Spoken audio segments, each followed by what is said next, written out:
Right, we now come to the backbench debate on St David's Day and Welsh affairs, and I call Ruth Jones, who will speak for up to 15 minutes. Ruth Jones.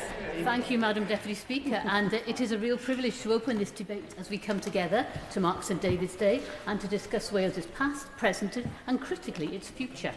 I may not take all 15 minutes, just to warn you, Madam Deputy Speaker, because I have other colleagues who will want to speak on this important debate. Now, this is my 7th St David's Day debate and my 2nd as Chair of the Welsh Affairs Select Committee.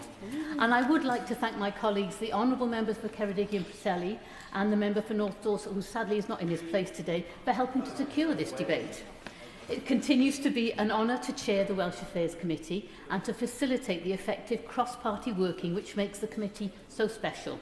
We work together to achieve the best for Wales, and I must thank all current and former members of the committee over the past year for their valuable and constructive contributions. And I particularly want to commend the Honourable Member for Caerfyrddin for her practical support of Welsh cakes for our committee meeting yesterday. Very useful. But I'd also like to pay tribute to the fantastic Clerks team led by Alison Groves, who support the committee. We simply couldn't function without them, and I'm incredibly lucky to have such diligent and skilled team assisting us. Now, it's been a busy year for the committee since our last St David's Day debate. We have 4 ongoing inquiries with 2 reports set to be finalised in the coming months. We also published the conclusions of our inquiry into farming in Wales in November. And following this, the Treasury then made very welcome changes to the thresholds for agricultural and business property relief. Now, let me now move on to the namesake of this debate, St David, who adorns the entrance to this house coming from the central lobby. He faced adversity from an early age, having been born in the middle of a violent storm as the child of an act of rape. Nevertheless, he would rise to become the first Bishop of Mynwy and establish new churches throughout South Wales, 50 of which are still named after him today. St David is commemorated as a great orator and preacher, spreading the Christian message. Indeed, one of his recorded miracles was forming a hill beneath himself as he preached to a large crowd to enable them to see and hear him more clearly. As a nation, we are proud of our rich and storied past, kept alive by our vibrant oral tradition. The Eisteddfod each summer forms a key celebration of this oral tradition, our Welsh culture and the Welsh language, by attracting 170,000 visitors each year.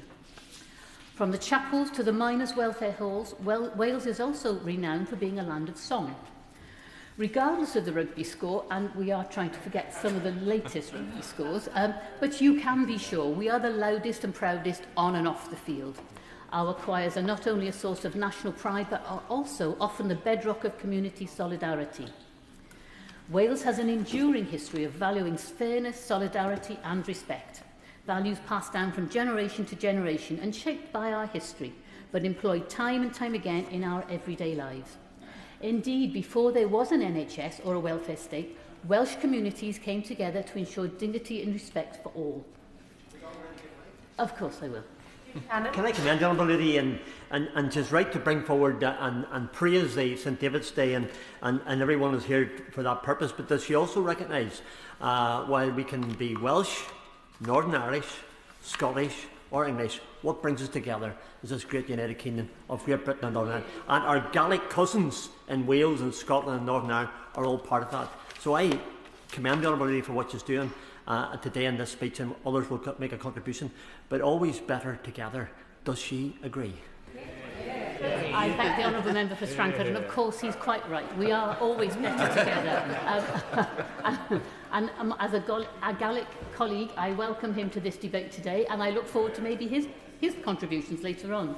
But let me return to St David, because he was known for his austere lifestyle, surviving on a vegetarian diet, mostly of leeks and water. Now, I'm not necessarily advocating that today for all here, but his resilience has come to symbolise Wales' resilience in the face of social challenge, including inequality and social disadvantage. Wales has strong communities rooted in the place where they live, and this is a legacy of our rich working class heritage. A pride in place founded upon pride in work. Wales played a leading role in Britain's last industrial revolution as a centre of heavy industry, including mining, quarrying, smelting and steelmaking, and this was recognised by our communities. In continuing this place-based story, I welcome this government's focus on restoring pride in place and driving investment into our former industrial communities. Welsh councils are set to benefit from £280 million worth of funding in Pride in Place, alongside over £30 million of capital funding to invest in Wales's public realm. Whilst manufacturing might have defined Wales's past, it will also shape its future, because Wales is still a proud manufacturing economy, and manufacturing continues to be the biggest contributor to the Welsh economy in terms of output, employing over 150,000 people. This makes Wales an outlier in terms of the UK and an international leader in terms of advanced manufacturing, whether it be aerospace, automotive, defence or electronics. We know Wales is leading the way. I am extremely proud that my constituency of Newport West and Islwyn is an exemplar in many of these industries of the future. Dyffryn is home to the world's first compound semiconductor cluster with Vichy, IQE, the Catapult and KLA. And just across the road, Airbus is innovating cybersecurity solutions for aerospace, and Safran are providing deluxe seats and even beds for airlines.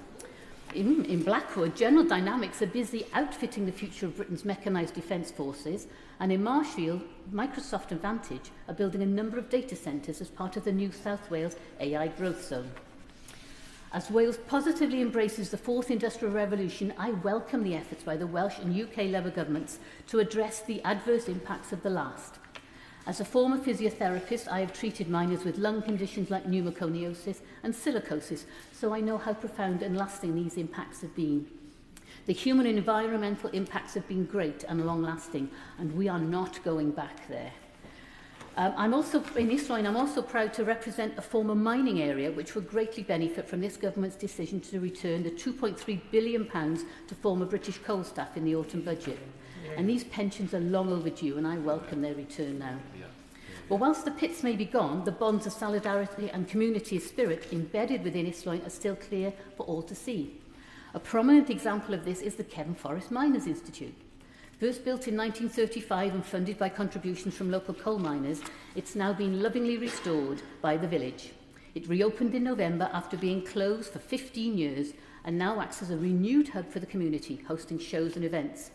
And at the same time, Madam Deputy Speaker, I'd also like to pay tribute to the fantastic Cross Keys Silver Band, which was formed in 1902 by the local mining community and, of course, is still going strong today. And I would recommend any concerts they provide, really I would. I welcome the strong coordinated response by the UK and Welsh governments putting forward a combined record £230 million over the next 4 years to improve coal tip safety. The new multi-year approach being taken by both governments was much needed. The Welsh Affairs Select Committee has also been looking in detail about prisons, probation and rehabilitation in Wales. And this is an area of significant public policy concern in Wales, because we have the highest incarceration rate in Western Europe, with 177 Welsh residents in prison per 100,000 of population. The committee were pleased to receive oral evidence from Prisons Minister Lord Timpson, who I know is committed to driving forward work to address reoffending and improve our prison system. As part of our inquiry, we have looked at a wide range of issues, including prison management, housing and education support, as well as the provision of healthcare and services in the Welsh language. The committee has also considered the specific experiences of women in the criminal justice system, but of particular concern has been the ongoing management of issues at HMP Park following the 17 deaths there in 2024, and we will continue to scrutinise the working arrangements there to ensure the safety of inmates and staff alike. Despite our inquiry being ongoing, the committee has already had some early wins, with the Ministry of Justice agreeing to our requests for the publication of an annual Wales-specific justice data set, the first of which was published in September. And now I want to close by talking to the future and the big choices facing the people of Wales in just a few months' time. In May, Wales faces a profound choice about its future: to move forward with a clear plan and track record of delivery with Eluned Morgan and Welsh Labour, or to turn inward and embrace a politics of grievance and division. Whilst Wales relied on devolution to protect itself from the worst of the Conservative and Lib Dem austerity for 14 years, this period thankfully is now ended, and Wales can face the future and invest.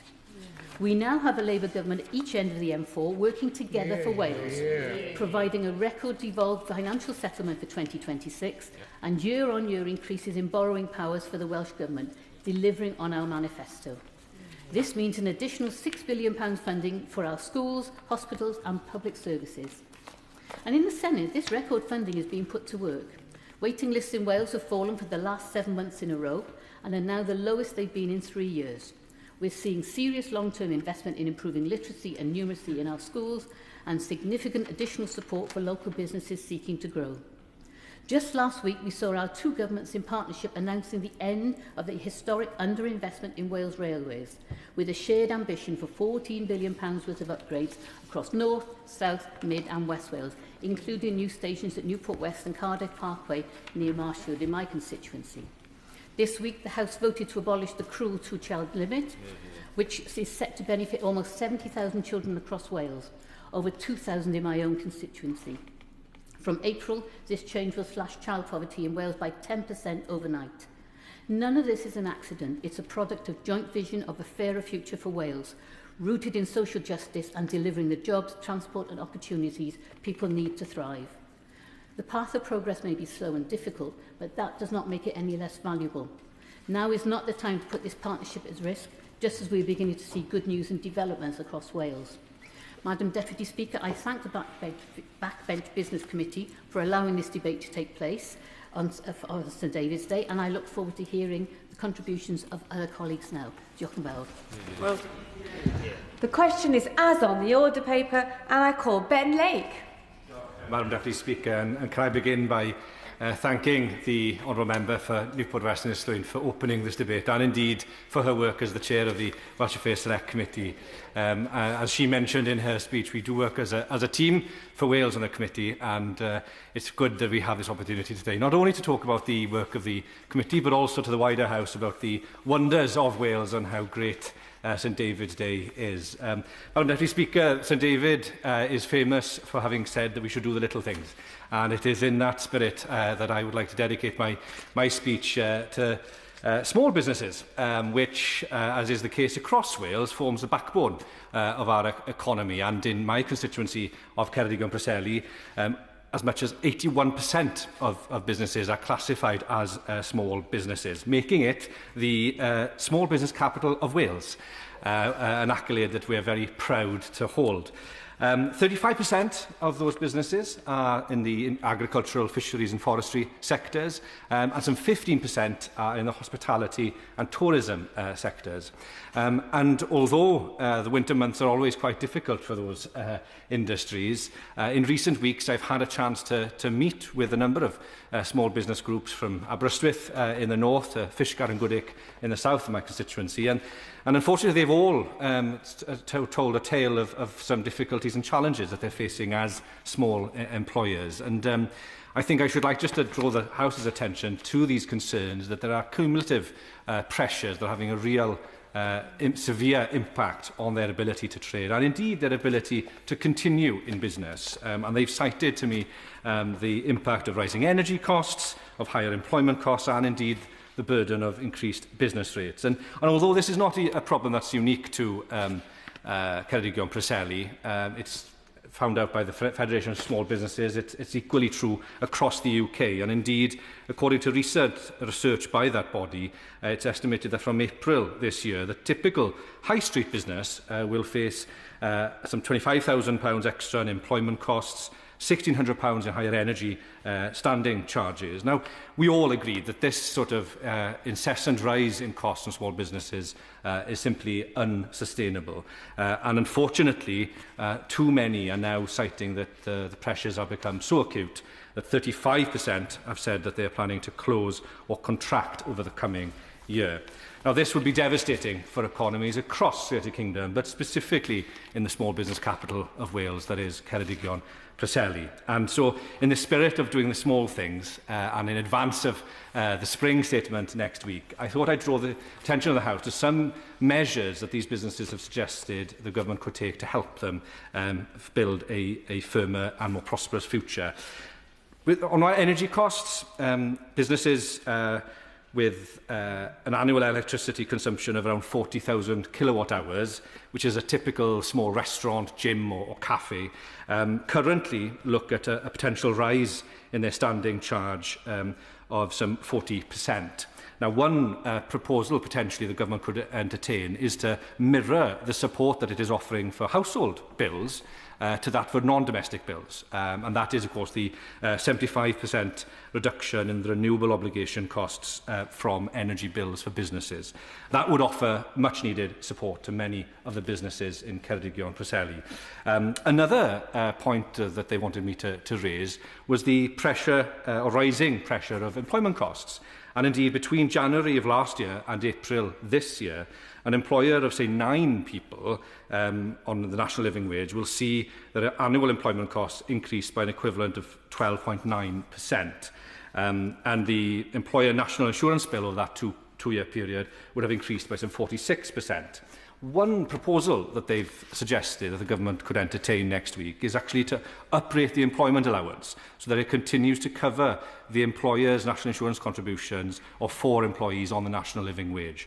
That again would offer such great support to the businesses that I've spoken to in Ceredigion and Preseli. And then the final thing, of course, is business rates. And I know colleagues from across the House will have had a lot of concerns in their post bags and inboxes in recent weeks. Now, it is for the Welsh Senedd and Welsh Government to look at the reliefs and how they offer additional support to small businesses. The one thing I think would be worth this House and this Government considering is the way in which the valuation process actually operates. So one common concern of businesses is that it lacks transparency and clarity as to how valuations are actually calculated, with some businesses in hospitality and trade, for example, citing that their rates are primarily driven by turnover as opposed to profitability, whereas in retail is primarily fixed on the square meterage of their shops. This inconsistency is troubling, but also the lack of clarity in terms of how the Valuation Office agency, as it was, has come to calculations is causing quite a significant degree of concern. Now, the measures that could help specific businesses, and I shall mention these before I close, Madam Deputy Speaker, relates to the tourism and hospitality industry. A concern of theirs has long been the rate of VAT in the UK. It's currently set at 20%, and again, they would be really grateful if the government could look again at the rate of VAT. To decrease it to 15% would offer them much-needed breathing space to withstand some of these increased pressures and costs, but also the opportunity to invest in their businesses and in their staff, something that we all know we want to see if we are to bring about economic growth across the land. And indeed, other countries have shown that when you do reduce the rate of VAT for tourism and hospitality, it can bring about significant benefits. And then the other point that I'd like to raise is that the removal of the automatic 10% wear and tear tax allowance for childminders that comes into force from April this year. Childminders in my constituency have long been used to meet the cost of the inevitable damage and maintenance cost that arises from hosting their businesses in their homes. And have told me that the move to this new system really is forcing them to reconsider their ability to continue in this critical and key sector. So if the government could look again at that, I know there'll be a lot of childminders in my constituency who would be very grateful to them. And of course, this is all important because for rural constituencies such as mine, if we don't have small businesses offering that economic growth, offering those employment opportunities, I will, yes. Thank my honourable friend for giving way. Would he not agree with me that we have the green shoots of recovery already in the economy? We've got interest rates going down, retail sales are up, and with the massive investment in rail that we've seen recently, £14 billion, that's going to help every single small business and every single person across Wales. I'm grateful to the honourable member there for her intervention. I think I'd agree with her that the investment in rail will do a great deal of good for businesses in her constituency, of course. It's not the same for mine, sadly, due to historic structures of the railway network. In that, she nods her head, but the fact of the matter is I've only had 3 stations and their terminals, so sadly the investment that's been announced won't quite reach us yet, but I do hope that in due course we will be receiving further announcements of investment in the Cambrian lines and also the West Wales lines, and I'd very much welcome and applaud actually the government if they were to do so. But of course for rural areas such as the honourable member from Monmouth and mine, the outflow of young people is a big concern. And in my part of the world, the last census, 6% overall decline in the overall population is a real worry for us. And so that's why it's so important to ensure that we support these small businesses. And in closing, Madam Deputy Speaker, it would be remiss of me not to brandish my constituency's links with St David. He was, of course, born just to the south of my constituency boundary in the area of St David's, but he was, according to legend, raised along the Ceredigion coast, and of course, as the Honourable Member for Newport West mentioned, performed one of his most famous miracles in the village of Llanelli, Brefi. And, if I needed to really underline his Ceredigion credentials, he was the grandson of a Ceredigion king. And perhaps because of that, we have so many St David's events across Ceredigion Preseli, from parades in Aberystwyth, Cardigan, Fishguard-Gwdic, as well as the towns of Lampeter, Tregaron and Aberaeron. The ladies of the Celtic longboats at Aberporth did the voyage from Aberporth to Llanon, the village which is named after St David's mother, Non. And there, of course, the cawl evening held across my constituency, and the Eisteddfods this weekend in Swyddfynon and Crymych, but also schools across the constituency. I should just like to place on record my gratitude to all those community volunteers and community champions who put on these events and ensure that St David's Day is a very joyous occasion. And if I may, Madam Deputy Speaker, wish you a very Dydd Dewi hapus. Thank you so much. Gerald Jones. Thank you, Deputy Speaker. It is a pleasure to speak in this St David's Day Welsh Affairs debate today. I rise to raise a number of issues affecting my constituency in Merthyr, Tydfil and Aberdare. First of all, I was so pleased that this Labour government is making huge steps in tackling child poverty. The removal of the two-child cap, as we've heard, will represent the biggest action to tackle child poverty in any single parliament. My constituency has some of the highest levels of child poverty in Wales, and this single act will lift around 2,600 children out of poverty in my constituency and nearly 70,000 across Wales. The previous Minister for Employment, the Honourable Member for Birkenhead, came to meet local organisations and charities as part of the government's consultation on the child poverty strategy last year, and the single message from that event was that the removal of the cap would be the most important thing to tackle child poverty locally. It's a huge step forward and shows the difference of a Labour government in action. Madam Deputy Speaker, I raised in this House in November, as part of the budget debate, the high levels of fuel prices in my constituency, and in Merthyr Tydfil particularly. I first wrote to fuel suppliers around 2 years ago, highlighting that fuel prices in Merthyr Tydfil were around 10 pence per litre more expensive than anywhere else across the valleys. In fact, Madam Deputy Speaker, fuel here in London is cheaper than in Merthyr Tydfil. In 2024, I wrote to all the fuel suppliers locally, highlighting the unfairness of their prices. I also wrote to the Competition and Markets Authority, asking them to look into the matter, and so far they've not felt the need to act. But all the while, my constituents are paying over the odds, and some have questioned whether some local suppliers are colluding to keep prices higher than they need to be.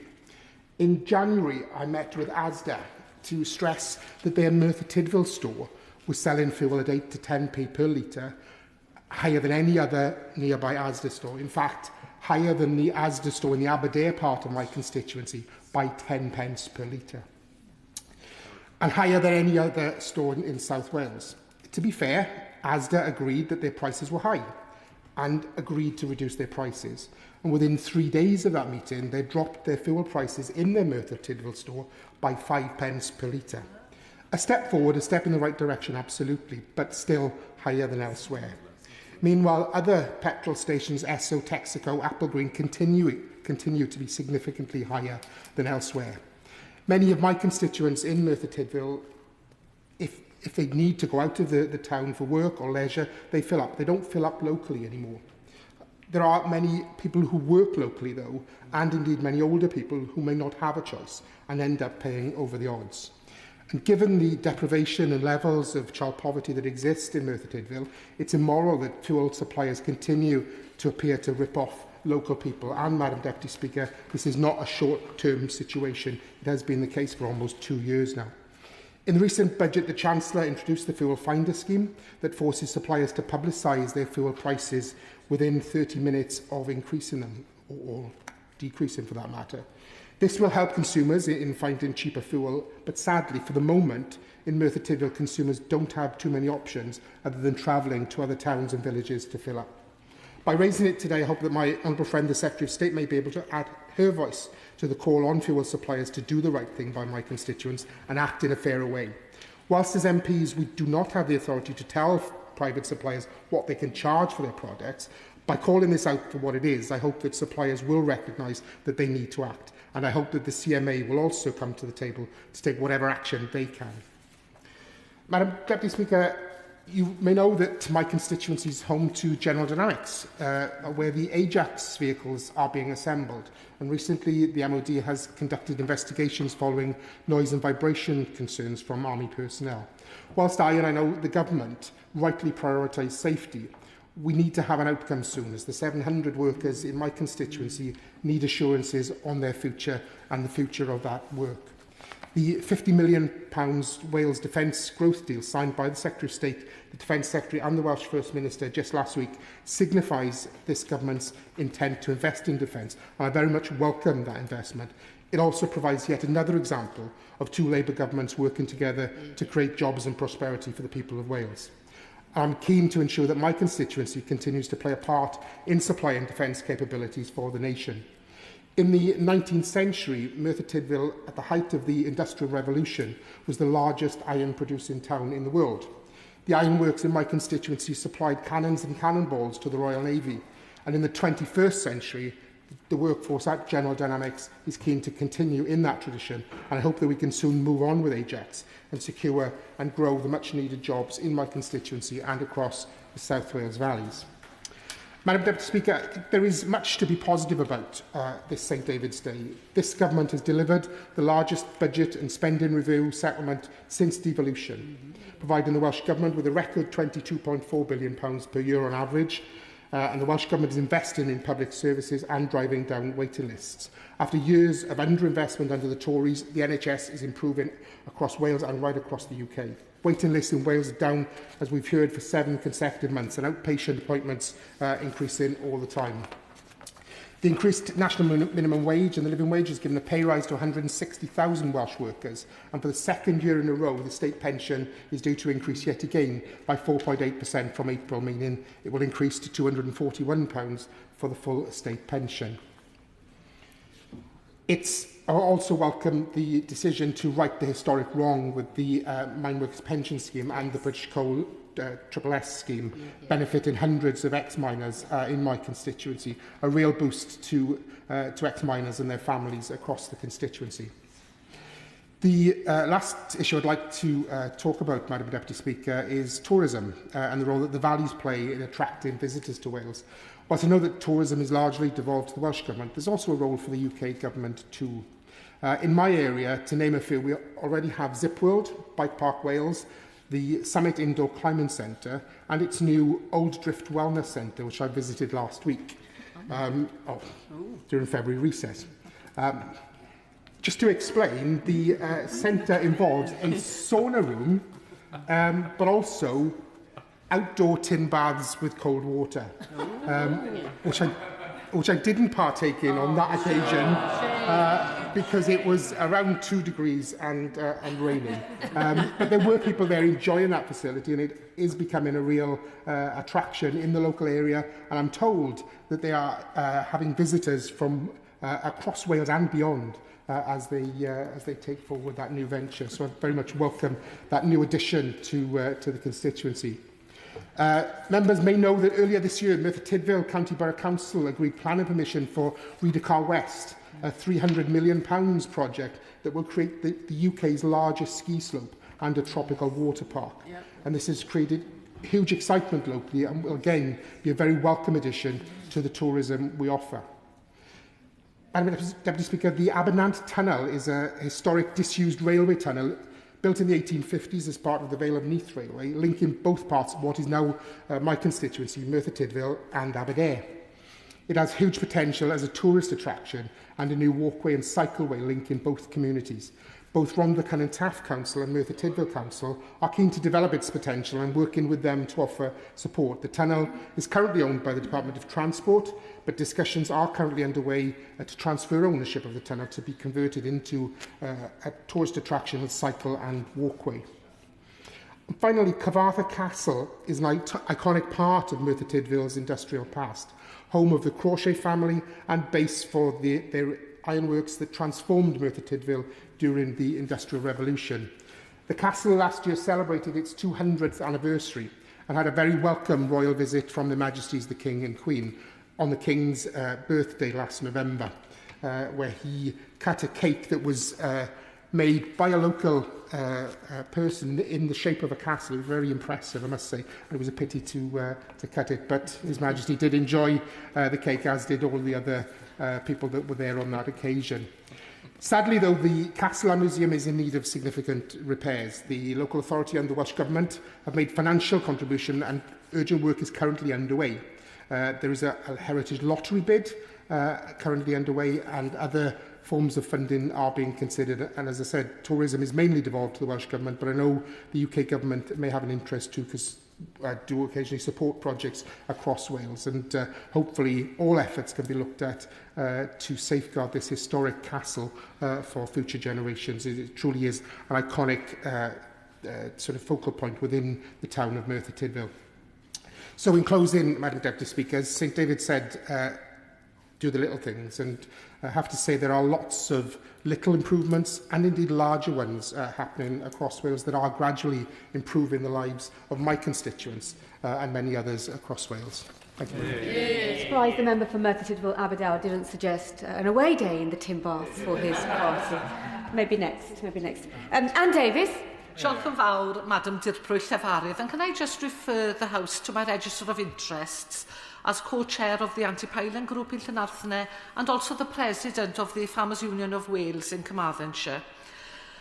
From the Arglwydd Rhys of Dinefwr's first Eisteddfod, which was held in Aberteifi in Ceredigion, to the Rebecca riot, to the coal mines and the tin and copper works of decades past, my constituency of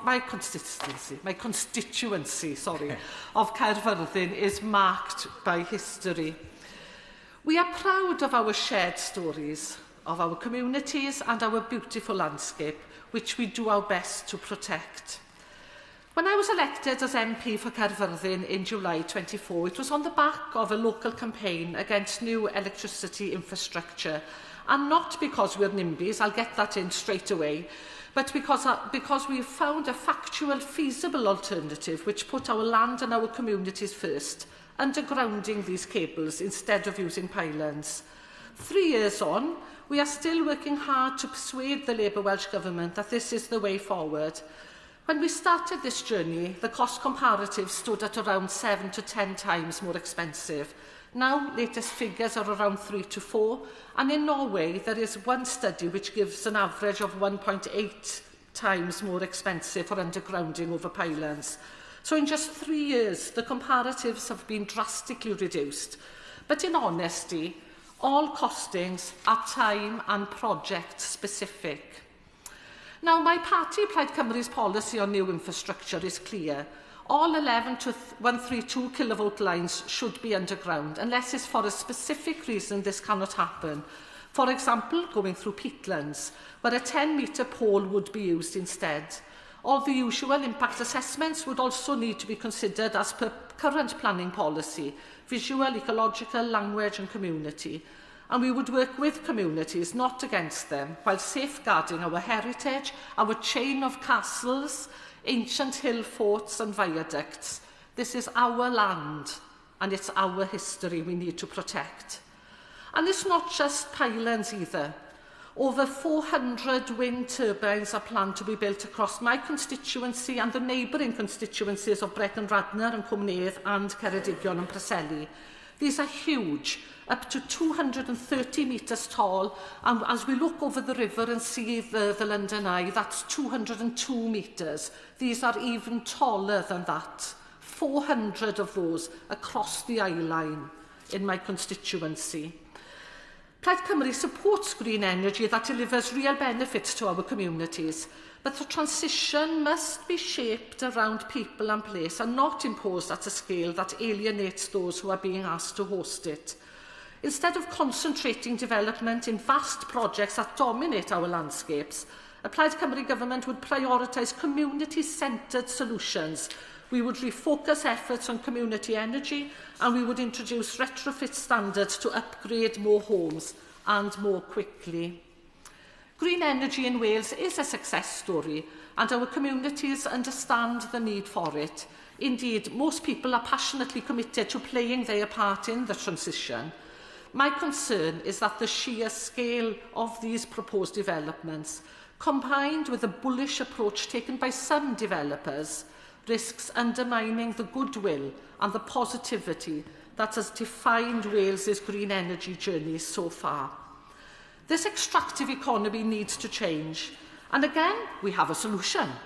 Having a 10-kilometre gap between each wind farm would significantly reduce this number and still generate more than enough electricity. This would safeguard some of the villages within my constituency of Pengarreg and Cwman, Farmers and Pimpsaint, and up towards Mynydd Mallen. Two huge wind farms are already licensed in the Celtic Sea, and the Crown Estate are proposing another 3. So we know we are going to generate far more electricity than we need.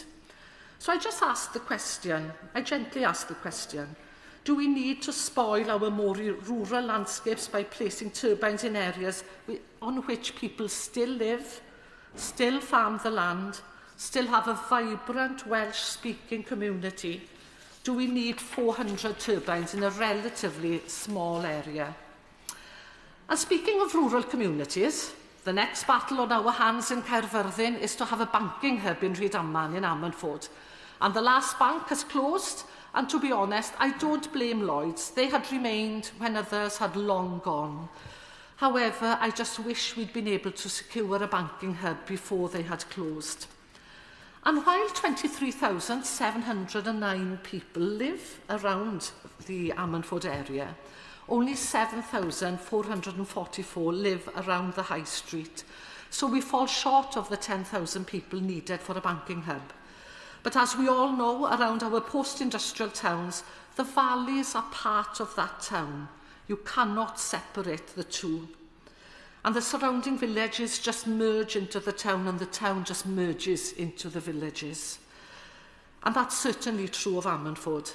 Blaenau, Llanderby, Saron, Pen-y-Banc, Glanaman up to Bryn Aman, and many, many more, all form part of Dyffryn Aman.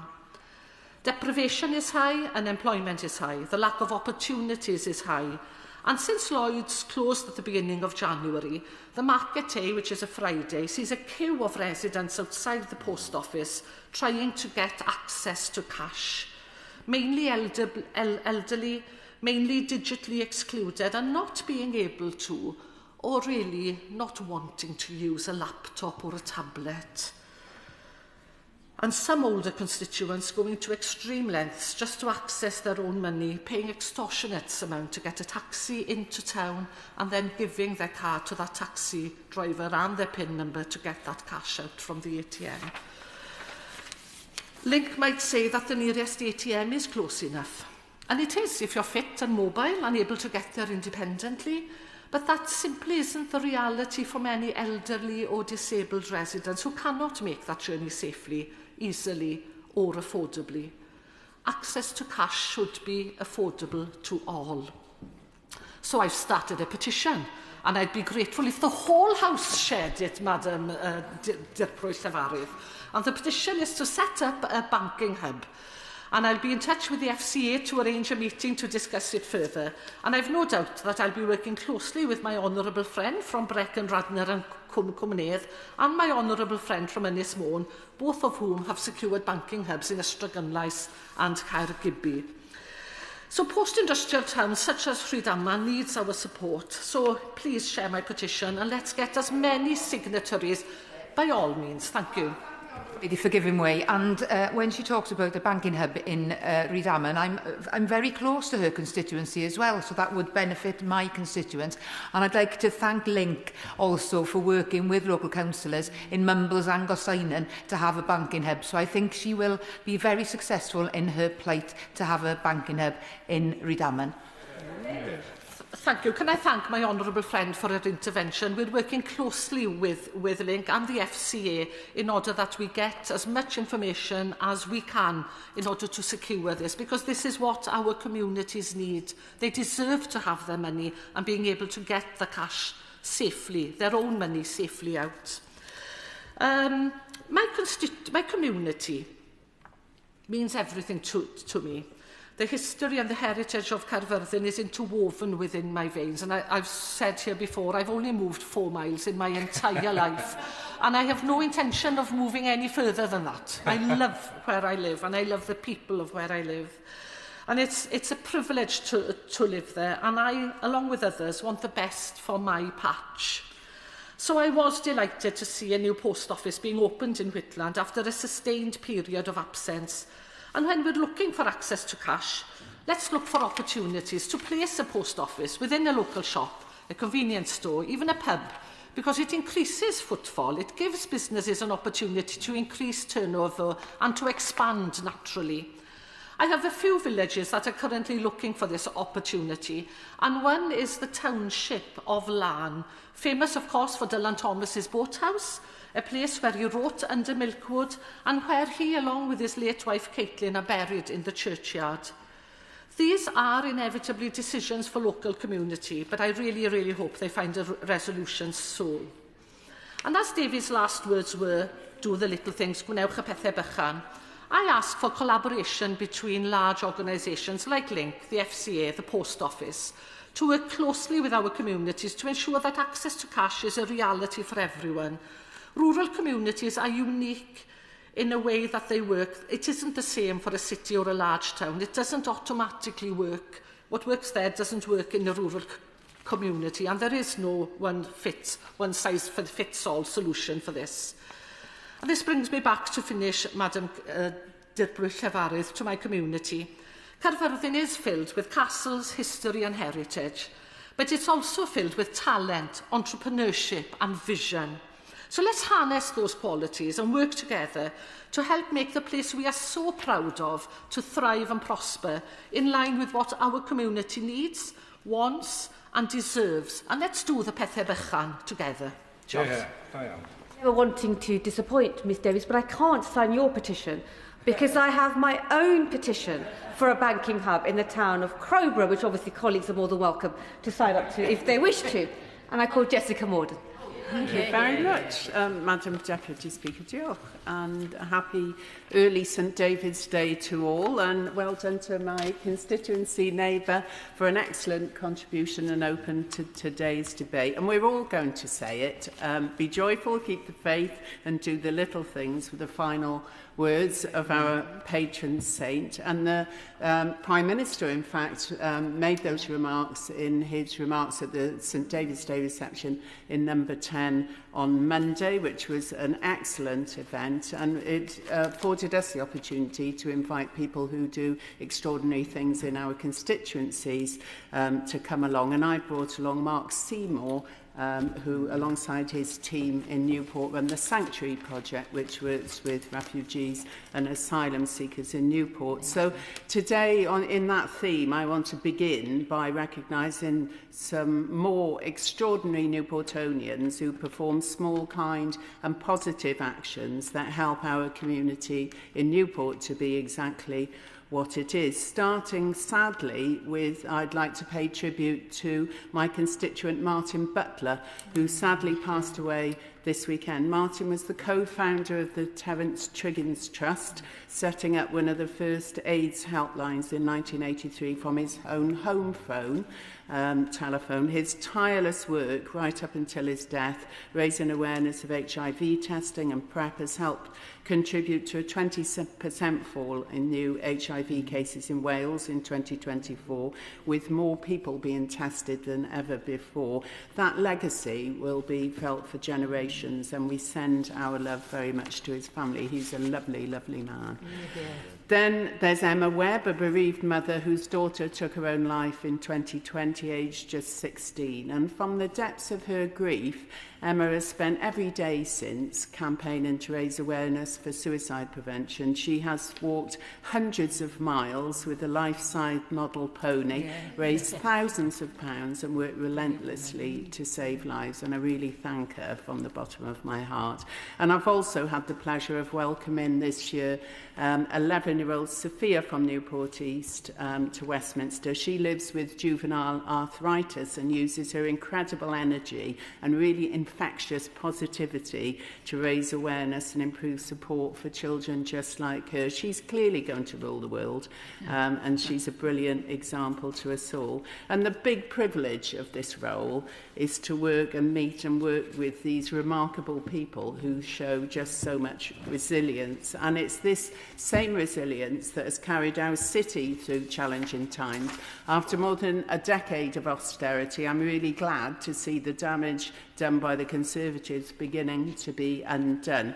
The recent announcement that work will begin this year to build 2 new railway stations in Newport East has been warmly welcomed by businesses and by residents alike. I was also really... Oh, I will, and I know what she's going to say. I think I thank my honourable friend for giving way, and she mentioned some new railway stations, and I just wanted to pay tribute to my honourable friend who used to be the MP, where I am now the MP, and we've got the Mega and Undie railway station. So will she join me in welcoming that new station, but also a big thank you to her for all the work she's done with the Mega Rail Group to make that station a reality. I thank my honourable friend for being just so generous. I'd also like to thank her for the work that she's done carrying it on, and she's been relentless in this chamber at every single opportunity, but also the Mega Rail Group, who are just absolutely fantastic and a privilege to work with, and absolutely well done for them too. I was also pleased to see the proposed Caerfyrddin station included in the Rail Vision for Wales, and my honourable friend's been very supportive of that, as has our MS Jane Bryant, and I commend very much the Tracks Group in Caerfyrddin for their commitment for securing a station for the town, and support them all the way. This investment of many millions of pounds, and it's part of £40 billion commitment to rail in Wales, is just one example of how the people in Newport East are feeling the benefit of 2 governments working together, and that's really important. And another example of that is due to a good settlement is the Labour-run council in Newport, under the very energetic and very resourceful leadership of Dimitri Batruni, has announced this week the biggest investment in roads, infrastructure and schools in living memory, with a £40 million commitment. This includes £15 million to repair and resurface our roads and pavements, all of which have shown the impact of 14 years of Tory austerity. There's also £500,000 for our city centres, invaluable grassroots sports clubs, match funding for people like Newport County and the Dragons, more funding to tackle fly tipping, much more. All the kinds of priorities residents tell us about that matter to them, and it's due in part to, well, it's due totally to the massive 6.1 funding increase from the Welsh Government, which is due to the Chancellor's decisions flowing down to the Welsh Government. It's really important that partnership working. Crime and antisocial behaviour in our city centre remains one of our top concerns. So I was really pleased to hear from Gwent Police that reported crime has fallen over the past year, with shoplifting down 20% across our city, and antisocial behaviour has seen a steep decline during November. That's due to increased investment from this UK Labour government and the hard work of Gwent Police and the extra measures they're deploying, including new Project Vigilance scheme, which will help protect women and girls who are out and about in the nighttime economy in our city centre, and it's a really massively good initiative I commend.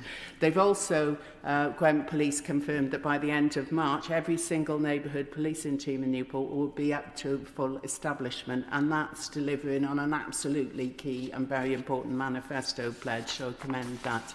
The news of the £20 million Pride in Place money for Newport has been warmly welcomed also, and it will allow us to invest in the regeneration in the city centre and surrounding areas. And this complements the work already going on in the city centre and the leisure centre, which is going up, I think my honourable friend would agree, at an alarming rate, and the ongoing restoration of our Newport Transporter Bridge, which benefited from a further £5 million of UK government funding. It's their AGM tonight, and we hope to get there if we can get there in time, don't we?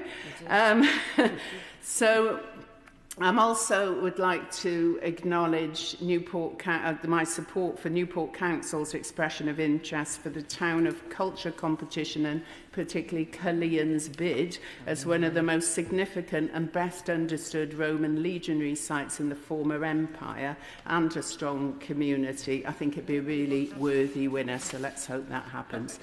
To the future, bit of competition there, from Newport's significant history to a really promising future. The announcement of the AI growth zone from the UK government represents a really exciting prospect from our city which we want to grasp. We have, as my honourable friends and neighbours said, globally significant tech companies like KLA and Vichy, who were in just yesterday for an event already based here. Further investment in sites and jobs is really welcome, particularly in a city with we're the fastest growing city in Wales, and we're also the youngest city in Wales with the fastest growing population of under 16. So we really want to work with that. Sitting at the heart of Cwm's Silicon, Newport is not just part of the new industrial revolution, it's driving it. With a strategic location, we're on the vital grid connections and a talented workforce. We've got absolutely all the assets that modern industry is competing to secure. And of course, all of this development and new infrastructure needs steel, so I look forward to, I will always have to mention steel, seeing the government's steel plan when it's published in the next few weeks, and pay tribute, as always, to those who work in the steel industry in Newport East. Its people, its geography, its grit, its determination set Newport apart from anywhere else, but it also has something else, momentum. Under the inspired leadership of our council and the support from the UK government and the Welsh government, we are really absolutely seizing the opportunity of the moment. Newport's ready for this moment. Huge investments are coming. Innovation is accelerating, and the city's strong communities are leading the way. We are not looking back. We are positive and ambitious. We are not about the politics of grievance and of division. We are seizing the opportunities for the Newport and the future and want to work and take every opportunity to build on that. Dame Neil Griffith. Thank you very much indeed, Madam Deputy Speaker, and a very happy St David's Day to you and everyone here. I'd like to just congratulate my honourable friend, the member for Newport West and Islwyn, on taking the initiative for this debate, and it's a pleasure to have the opportunity in the St David's Day debate to highlight some of the very positive steps that this UK Labour government is taking to drive economic growth in Wales, create more and better jobs, and help people cope with the cost of living crisis. Of course, it's our job as politicians to face up to the problems and to tackle them. But too often we overlook the success stories, the real drive and determination of factory managers and business owners whose enterprises are doing well in spite of what are often challenging circumstances. Just in the last couple of weeks, I visited 3 such businesses. It's inspiring to see Shufflebottoms in Cross Hands, well known locally for their steel frames, agricultural buildings. They're now winning contracts for school buildings, the MOD and leisure centres, including the splendid new Pentra building in Llanelli, a Swansea Bay City Region project financed by both the UK and Welsh governments. And then we have Dave Timbrell-Hill, whose beer park, located at Davin Trade Park in Llanelli. I know you know it well. Located at Davin Trade Park in Llanelli, was named last year as the best independent beer and cider retailer in the UK. It was shortlisted again this year for these prestigious drinks retailing awards. And then we have Designio as the design company that just moved from a work-from-home startup to taking on another full-time employee and opening a premises in Llanelli Town Centre. So 3 very different businesses, but which each provide quality goods and contribute to our local economy. But we must be under no illusion at the task we faced after 14 years of Tory austerity, which saw not only swingeing cuts to our public services, but also wage freezes and benefit freezes. Those coupled with the Tory cost of living crisis has made life very, very difficult for my constituents in Llanelli. Time and time again, I hear from people across my Llanelli constituency that it's the cost of living crisis which is their biggest concern, working every hour they can and still struggling to make ends meet. So tackling that cost of living crisis is an absolute priority for both the UK and the Welsh Labour Government. That's why it's so important that we've put up the national minimum wage and the national living wage. It's important to make sure that work pays and workers absolutely need and deserve those increases. Moreover, we've made a particular increase for the 18 to 20-year-old rate as a step towards bringing it up to the rate for 21-year-olds. I'm delighted that we're now removing the two-child benefit cap. I had the privilege of working on the Child Poverty Task Force, and we looked at the full range of possible ways of taking children out of poverty, and this is the most effective change that we can make. The imposition of the two-child limit by the Conservatives when they were in power has pushed hundreds of thousands of children into poverty, damaging their health, their education, their life chances. In my constituency of Llanelli alone, an estimated 2,200 children will benefit from the change, giving them the foundation they need to succeed in school and to go on to get secure, well-paid jobs. We're also uprating the Universal Credit Standards Allowance by 6%, the first ever permanent real terms increase, benefiting some 320,000 households in Wales, and we're keeping the triple lock on the state pension, meaning that it will increase by 4.8% this April, raising incomes for 700,000 pensioners in Wales. And we're sticking to our pledge of no increases in income tax and employee national insurance contributions or VAT. Furthermore, we've seen many cuts in interest rates, bringing down mortgage costs and business loan costs.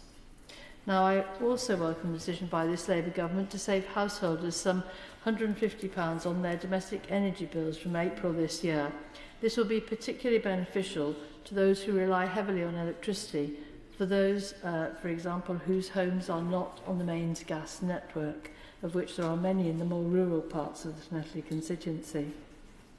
And let's not forget also that Welsh Government has rolled out the Universal Free School Meal Programme for all primary school pupils in Wales, a real help to many families.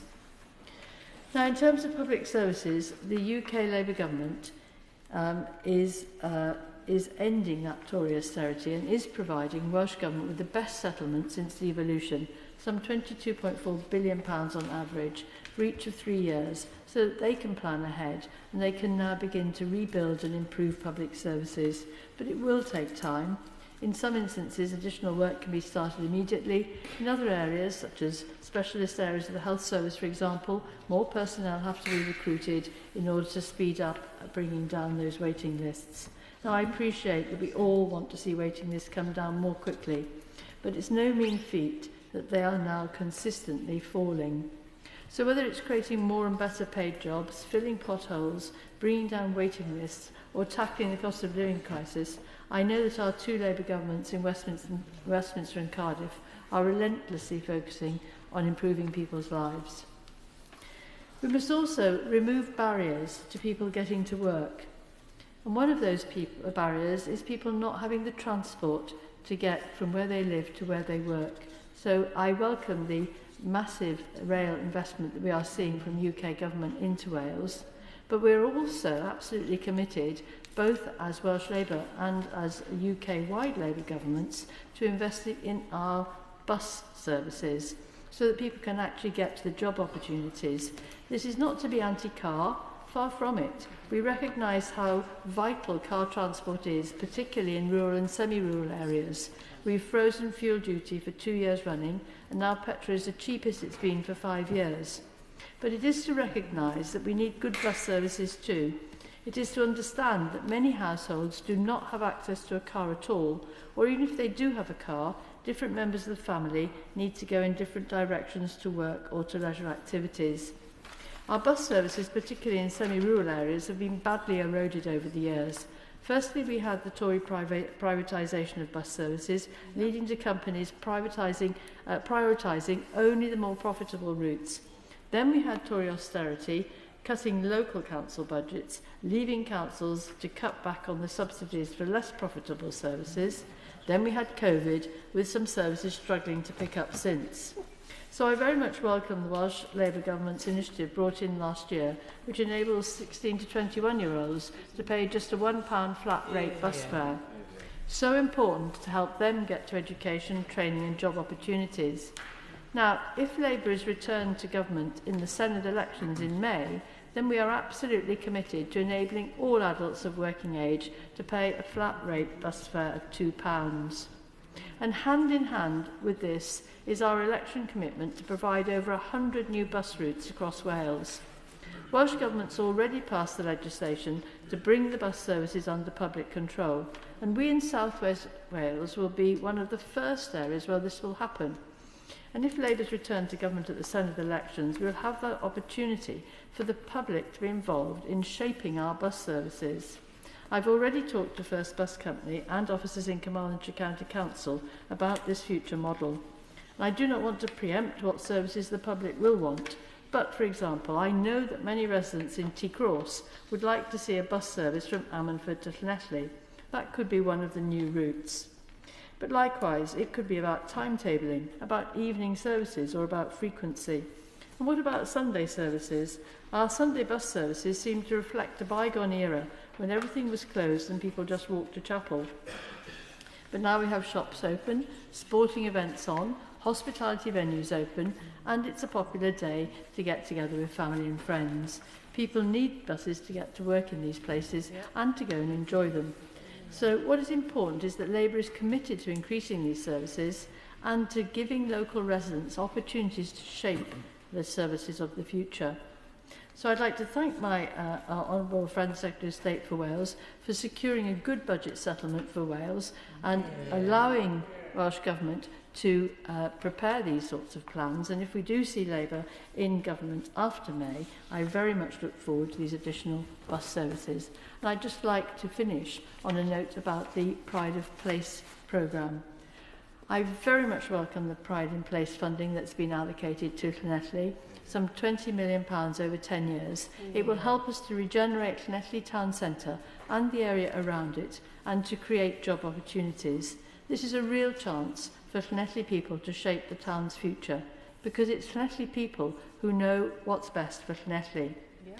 We will be wanting to hear from everyone who lives or works in Llanelli or would like to have more reason to come into the town centre and the surrounding area.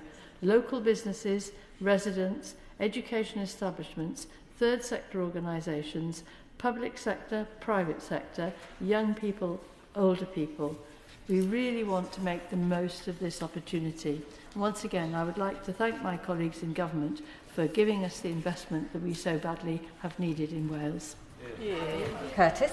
Thank you very much, Madam Deputy Speaker. Diolch yn fawr iawn. I want to thank the honourable members for Ceredigion, Preseli, North Dorset, and my honourable friend for Newport West, for Islwyn, for securing this really important debate and for their vocal championing of Wales, in particular my honourable friend for her stewardship of the Welsh Affairs Select Committee. And if I may, Madam Deputy Speaker, I also want to take the opportunity to pass on my best wishes to colleagues from North Wales who, through no fault of their own, could not be here today, including the Honourable Member for Ynys Mon, and my very good friends, the Honourable Members for Clwyd East and Bangor Aberconwy. On this day last year, I was proud to speak in my first St David's Day debate, and a lot has taken place in that time. Record investment in Wales, both internationally and domestically. Record investment in rail for a modern Wales.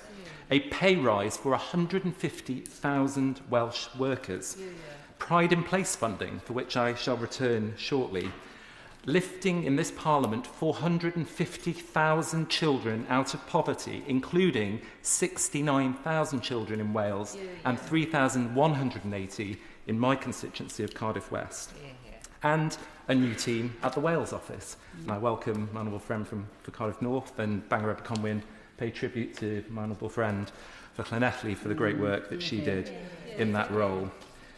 Since this debate last year, Madam Deputy Speaker, I was proud to introduce my Registration of Births, Deaths and Marriages Welsh Language Provision Bill.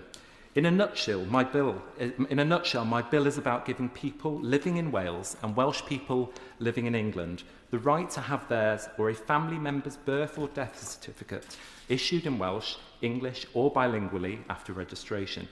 If no preference is given, such birth or death certificates should be issued bilingually by default. As for marriage certificates issued in Wales, these too should be issued bilingually by default.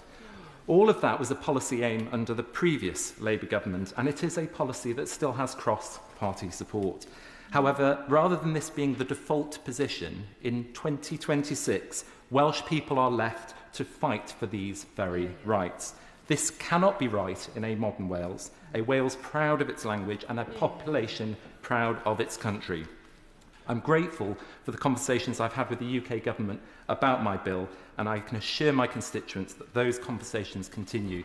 And in so doing, I want to take the opportunity to thank my constituent, Avril Davies, who brought this attention to my awareness, and for her channeling the grief of her tragedy and the loss of her husband into trying to bring about change for the better on this very important topic. Madam Deputy Speaker, we know that Wales regularly punches above its weight in music, arts and culture, in sport, in invaluable country. I will give way. Thank you. I thank my honourable friend for giving way. And our Welsh culture and community are a huge part of our heritage. However, currently, decisions being made by the WRU, and specifically the chairman, who doesn't understand either our Welsh communities or our culture, are putting that heritage at risk. Will my honourable friend agree with me that these decisions are putting wallets before wills and threatening to rip the heart out of our Welsh rugby unions? I thank my honourable friend for that contribution. Of course, whilst I will always say Cardiff Rugby is, of course, a brilliant rugby team in the country, I take very seriously the campaign she and other colleagues have fought on this issue, and I too care about the future of our sport, especially when it comes to rugby, and so I commend her for her ongoing work in this area. As I said, Madam Deputy Speaker, we know Wales regularly punches above its weight in music, arts and culture, in sport, and invaluable contributions to our society by birthing the NHS and in the collective defence of all four of our home nations. Last week, as part of the Armed Forces Parliamentary Scheme, I was privileged to be able to spend some time with our troops in Norway in the Arctic Circle. The Strategic Defence Review highlighted the necessity of our strategic and operational focus in the High North, and thousands of our troops are rising to that challenge every day, and I pay tribute to each and every one of them. I spoke with many officers whilst I was there for the week, including troops from Cardiff, Welsh men and women serving together as part of our collective defence. Officers from all four home nations, not separated by their nationality, but rather united by our common values. Wales evidences those common values every day. We are a modern nation which is diverse and outward-looking. Of course, I would say, Madam Deputy Speaker, there is no better example of this in Wales than my own constituency of Cardiff West, with its variety of cultures, communities and languages, where you can walk the streets and hear Welsh, English and Bengali within a couple of metres of each other. Indeed, I was pleased to speak about these issues very recently with the leaders of City Church Cardiff in my constituency to discuss this point and how we all have a responsibility to work to emphasise our common humanity over division. This modern Wales should be celebrated. Whilst we are far from perfect and there are great improvements yet to be made, we have come a long way from the days, as described by our First Minister, where rocks would be thrown at school buses on their way to Welsh language schools.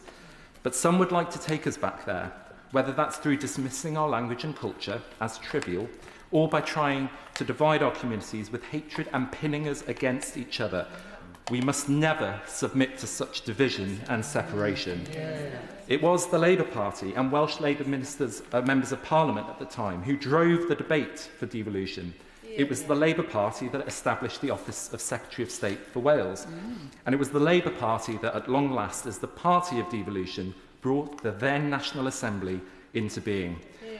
The Labour Party's commitment to devolution is rooted in its belief in Wales and in the Welsh people, rooted in our confidence as a nation to shape our own path when we choose, to reject the idea of being treated as an afterthought, as some would prefer, or to isolate ourselves completely through the route of separation, as others would have it.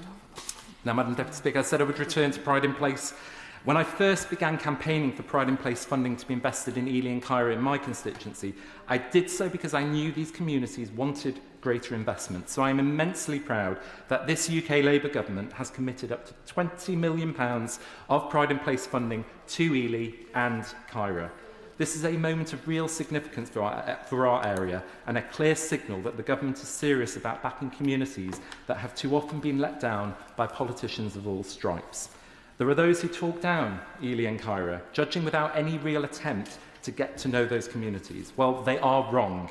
Ely and Caerfyrddin are full of good people doing remarkable things for their community, often with limited resources and against significant odds. Time and again, I see residents stepping up, volunteering their time, supporting their neighbours or running sports clubs. And for me, it is a privilege to learn from them every day and to represent them in this place. Without a doubt, part of the reason for correcting underinvestment, historic underinvestment through this programme, lies in the wider funding context Wales faced over the past decade. Previous UK governments reduced funding to Wales, which had a significant knock-on effect on Welsh Government and Council budgets, and communities such as Ely and Caerfyrddin inevitably felt the impact of those decisions. The current UK Labour Government has recognised this. It's delivered the largest real terms funding settlement for Wales in its history of devolution, and that's why this Pride in Place funding is so important to restore opportunity, rebuild local infrastructure and ensure communities receive the investment they deserve. That's why Pride in Place funding matters. I firmly believe, Madam Deputy Speaker, that when people feel good about where they live, they feel better about themselves. Yeah. If we are also serious about improving health outcomes, supporting people into work and raising aspirations, investing in the quality of local neighbourhoods is essential. This £20 million investment will help provide the spaces, confidence and opportunities people need to thrive. And of course, one of the best things about the Pride in Place programme is that it's not politicians or councils or governments who decide where it will be spent. It's the people themselves. So my constituents have my assurance that I will work at speed to work with them, to collaborate with them, so they can inform us about where and how this money should be spent. I want to conclude, Madam Deputy Speaker, by reflecting on the fact that our nation has come so far in 27 years of devolution. In my eyes, devolution has always been and will always be a process.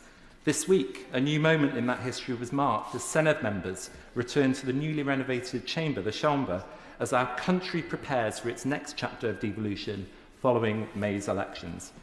In May, Wales has the opportunity to reject division and separation and to support the power in partnership between our two UK and Welsh Labour governments, and I trust that they will do this. Madam Deputy Speaker, to you and to everyone celebrating our nation's holiday in Cardiff West and beyond, I wish you all a Dydd Gwyl, Dewi Hapus.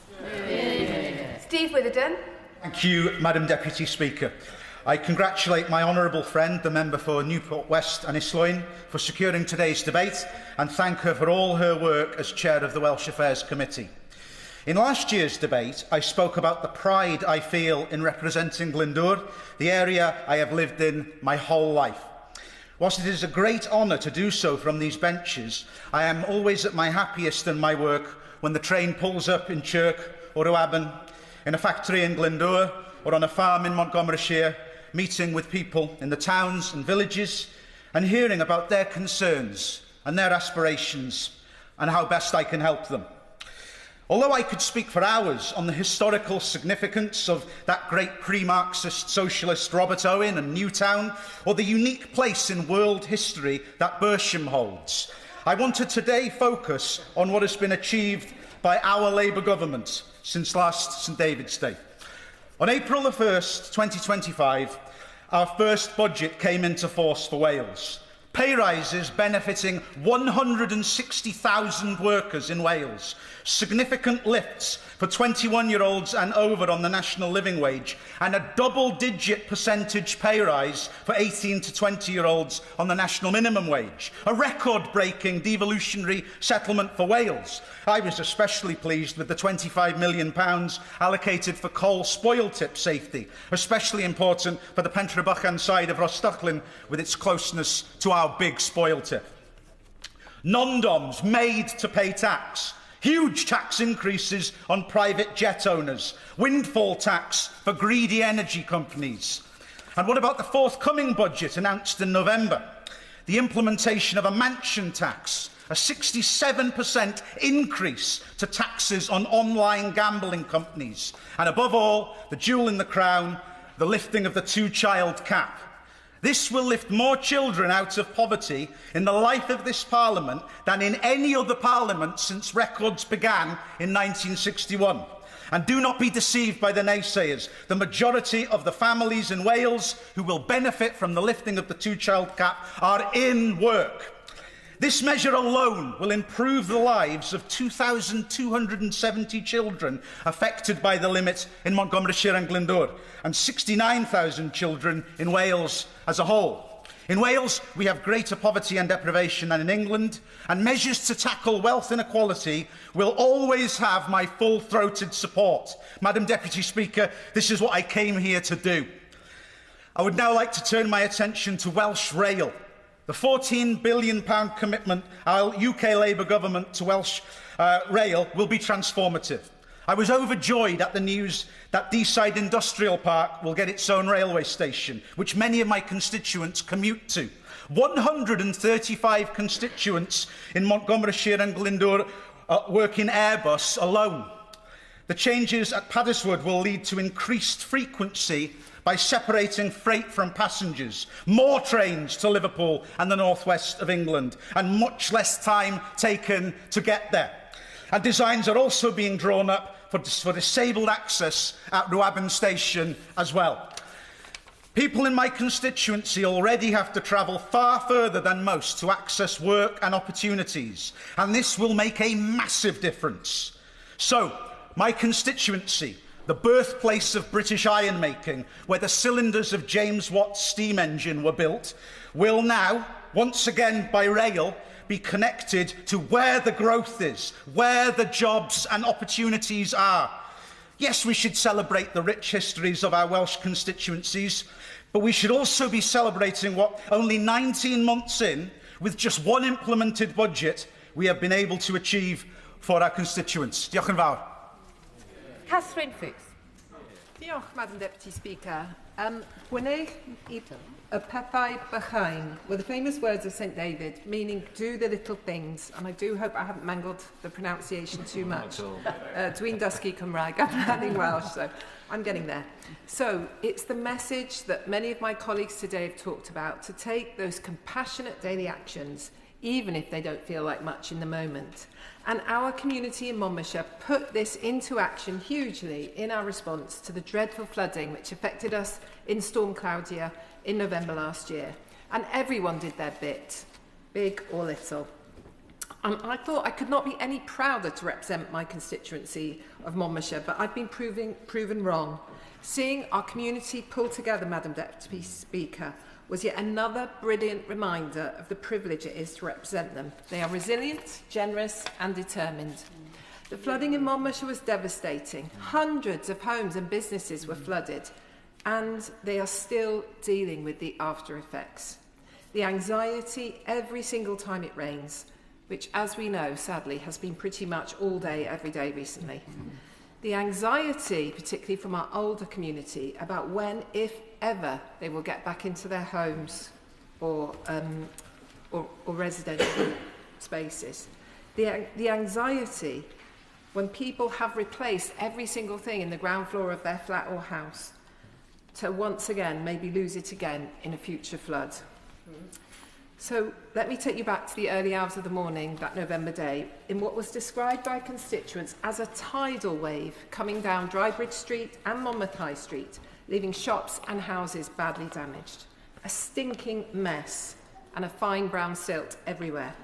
Osbaston, Overmono, Little Mill and Rockfield Road were affected, as were parts of Abergavenny too. And for some, this was not novel. Sadly, the community in Skenfrith and Forge Road in Monmouth flooded yet again, like they had every single year for the past few years.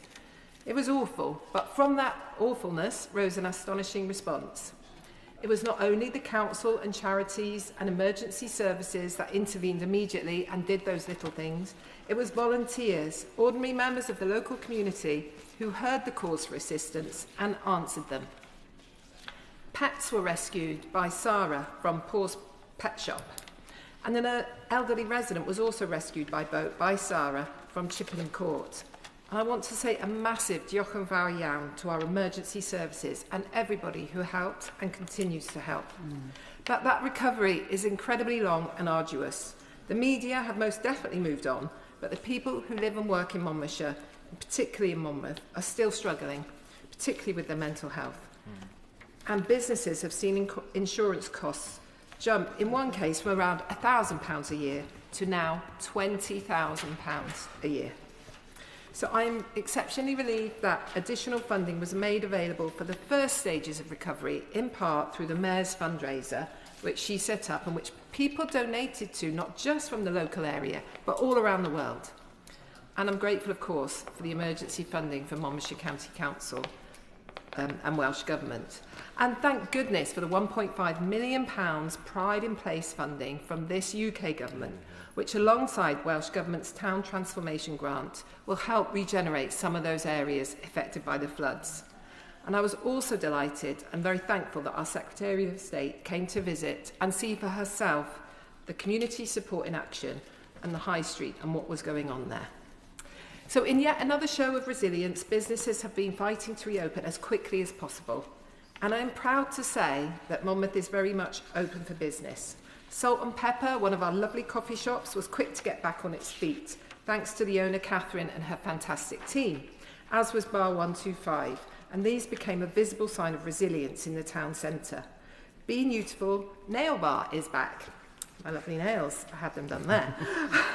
Hearts of Monmouth, which was established over 50 years ago, showed real determination by continuing to trade from the first floor of their premises the weekend after the floods, while flood repairs were still underway downstairs. Alex Gooch's Artisan Bakery is now selling from a converted horse box outside on the pavement, while the damage in the shop is assessed. But there are also many places still on the journey to reopening. The Robin Hood Inn, Monmouth's oldest pub, remains closed. Despite the challenges of repairing the listed building, they're working hard to reopen. And Handyman House and the Bridges Community Centre are also working on their recovery after their premises were badly damaged. So now we need to apply that lesson, gwneud y pethau bychain, once again. So to any of my constituents who can, to those living just outside Monmouthshire's bounds, those from further afield, and all the fellow members in our house, please come and visit Monmouth. Come to our high street, come and have a coffee, come and have some lunch, come and buy some gifts in our wonderful independent shops that need our support.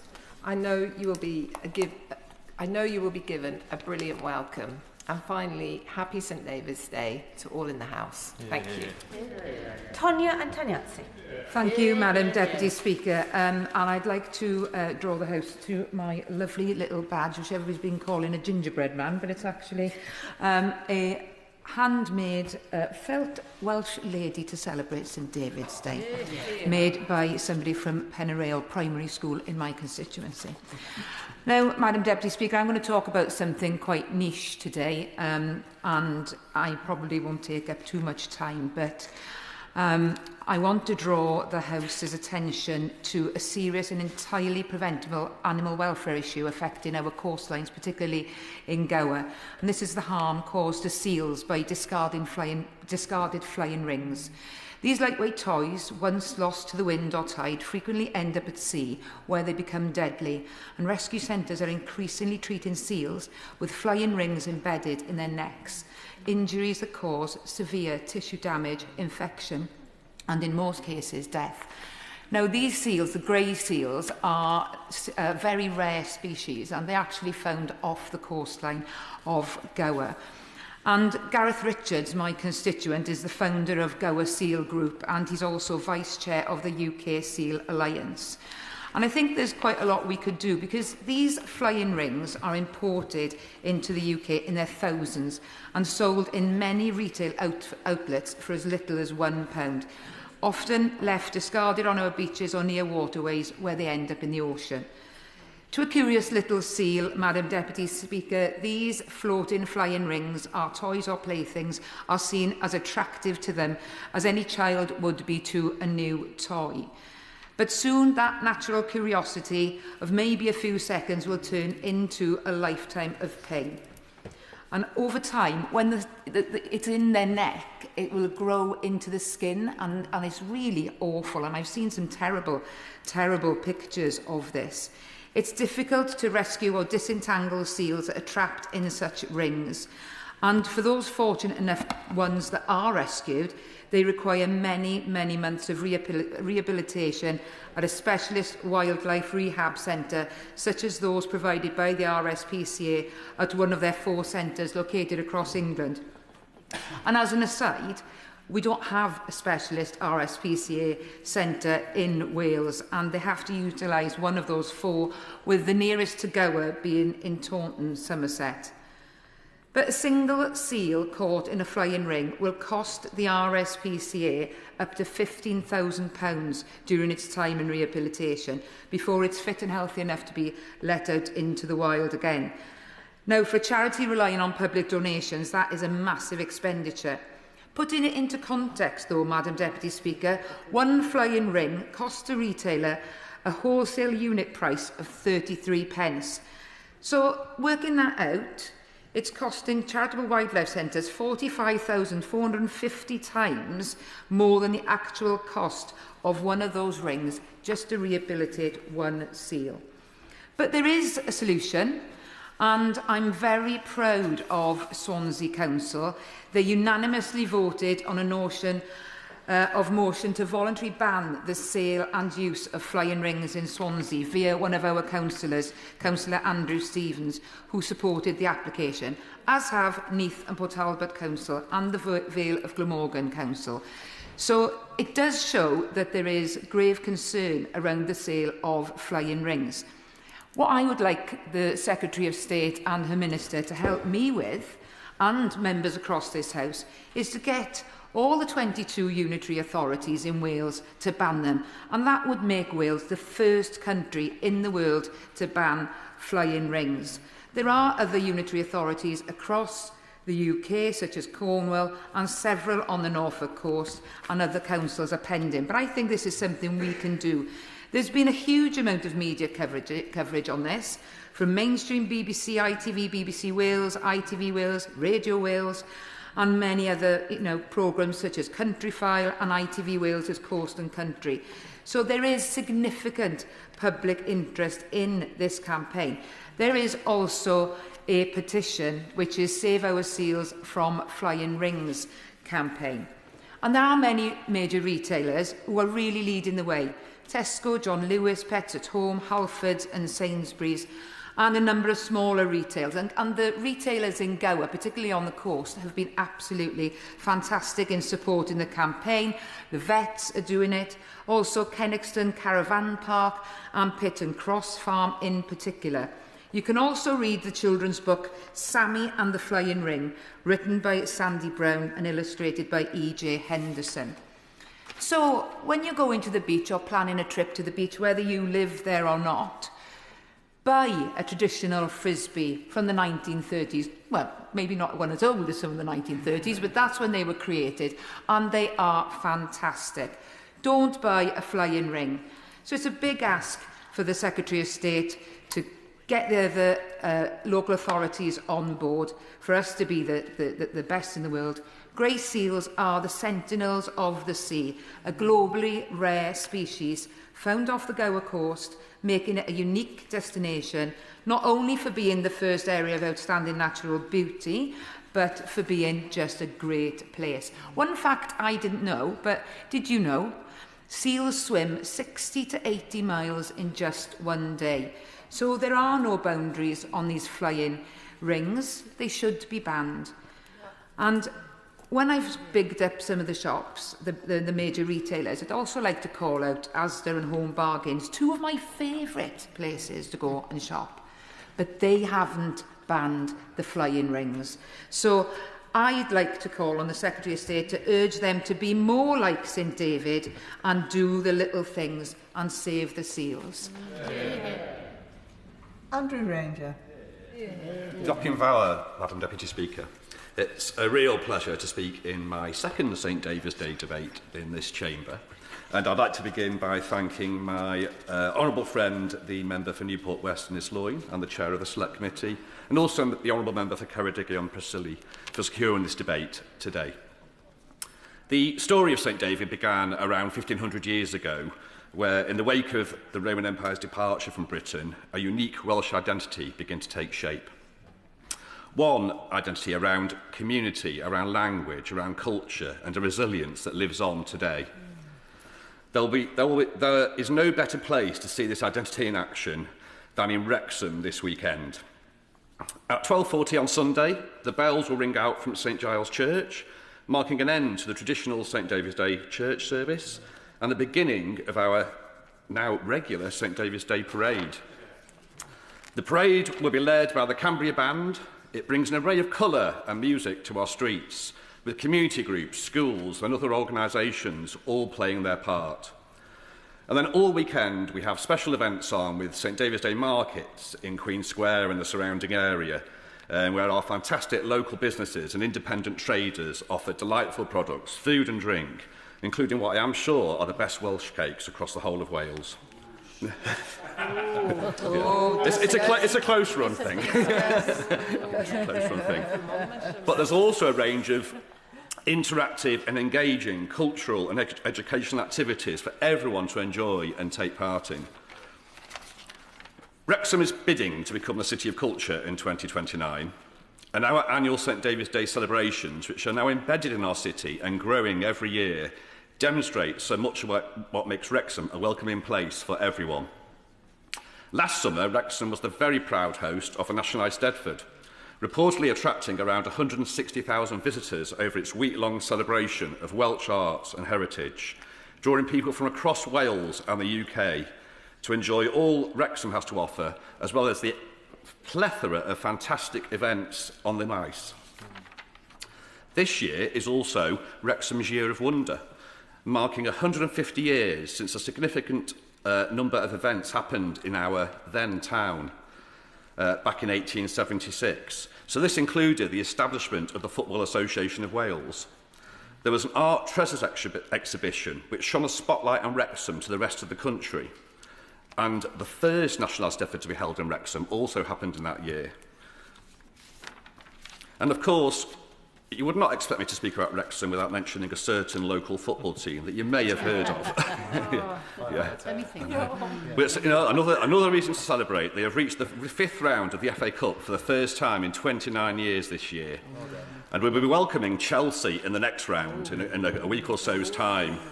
And of course, we have past history of causing upsets against top-tier teams from London. Yeah. I won't mention which team, but as well. And also, we are sitting in the playoff spots of the Championship. It's a real football fairy tale story, if ever there was one. Back-to-back promotions and all that success.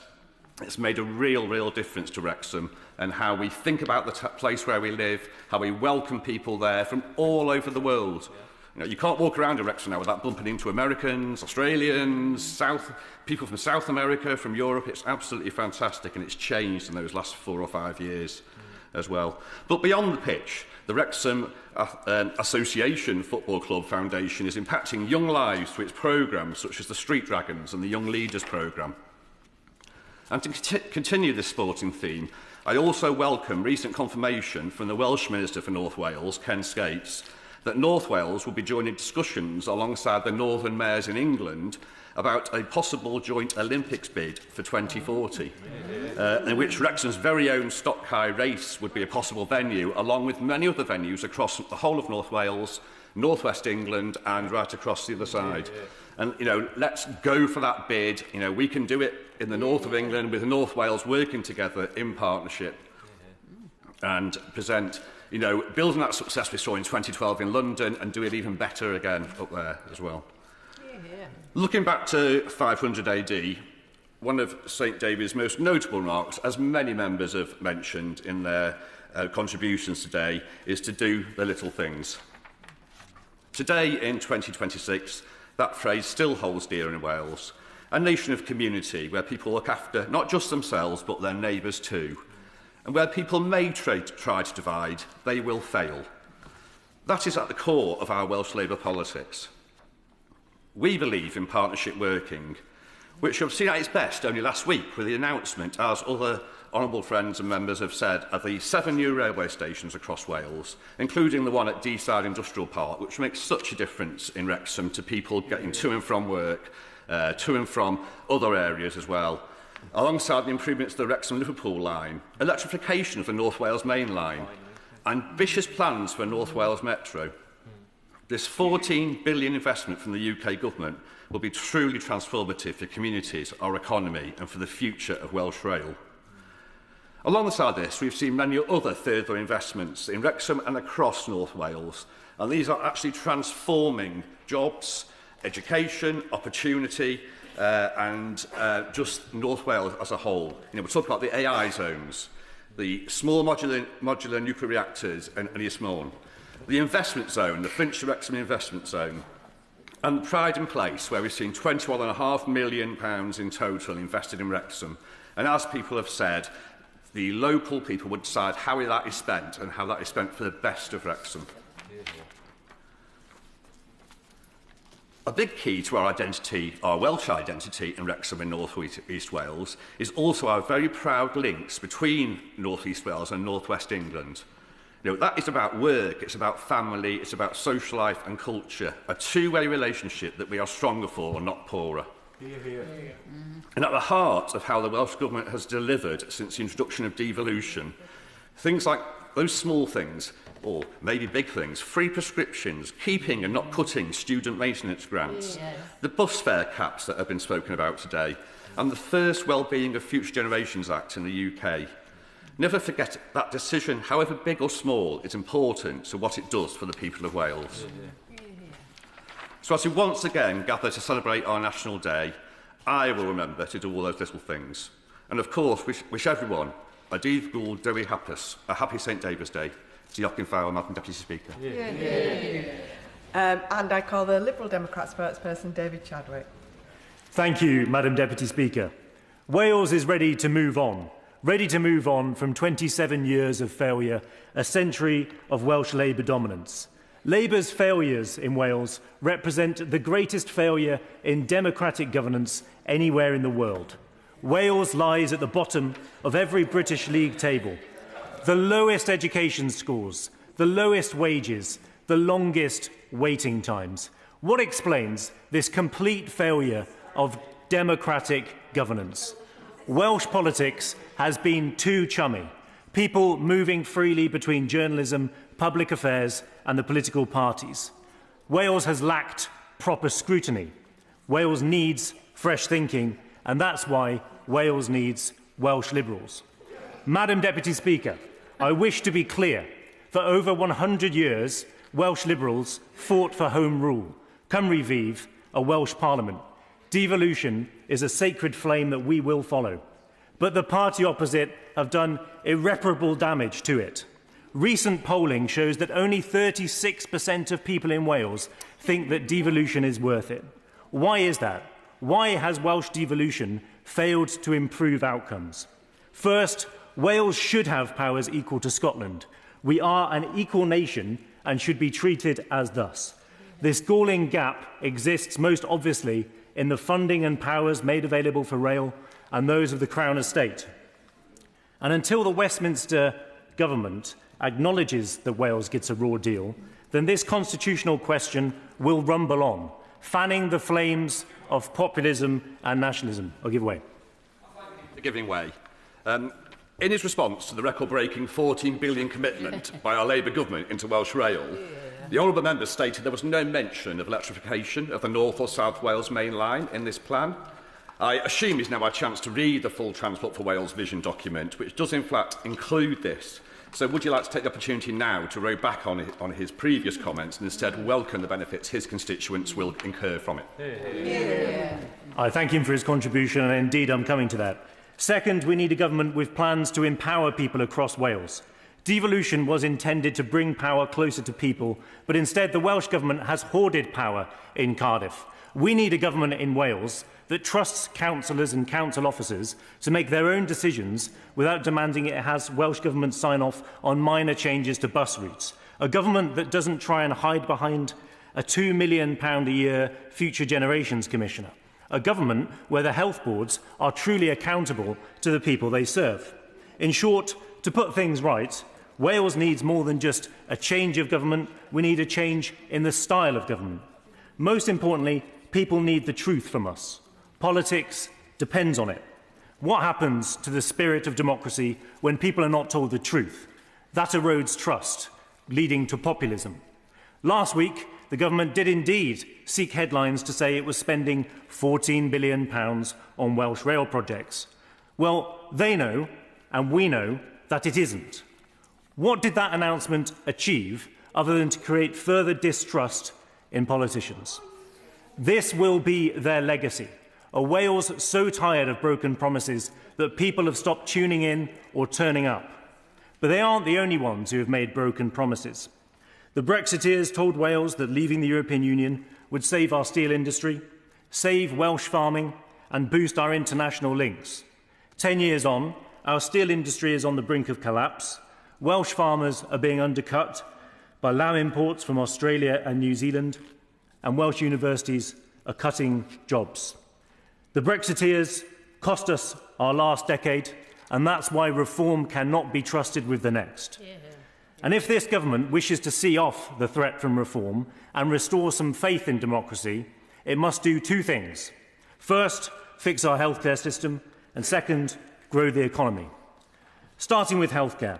At the start of this Parliament, we were told that two Labour governments would work together. The government said it would use spare capacity in England to drive down waiting lists in Wales. That proposal was welcome.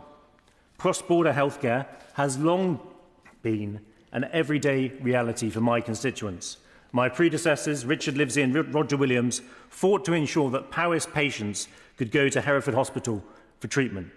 But last summer, faced with a mounting deficit now approaching £50 million, Powys Teaching Health Board asked English hospitals to slow down treatment times for Powys patients. Waiting times for some procedures has now doubled. On Saturday, I spoke to Dorothy Griffiths, who's been waiting since June 2024 for a knee replacement, and she's not alone. Patients who could have had hip or knee operations months ago have been left in pain because no one will take responsibility for ending this cruel policy. Nobody waiting for a knee replacement gets better with time. The financial, physical and emotional costs will only mount. I've pressed Welsh Office and Welsh Government ministers for a plan to end the pain, but it's clear that there isn't one. Denying healthcare to people who need it is a moral outrage. Growing our economy is how to pay for the NHS that we need. Agriculture, heavy industry and tourism are key sectors in the Welsh economy. The Welsh economy is run by small, family-owned businesses. And I wish to emphasise this point. The best long-term approach to tackling poverty in Wales is to build an economy with good jobs. Businesses are allies, not foes, in the war on poverty. Yet rather than seeing those sectors as an asset, this Labour government has all but declared war on them. First, despite the low earnings of Welsh farmers being well known to anyone who knows anything about farming, they came with a tax raid on the family farms. Second, they came with a jobs tax and rateable value changes for the pubs, restaurant and hospitality venues, prompting closures and lost jobs across Wales.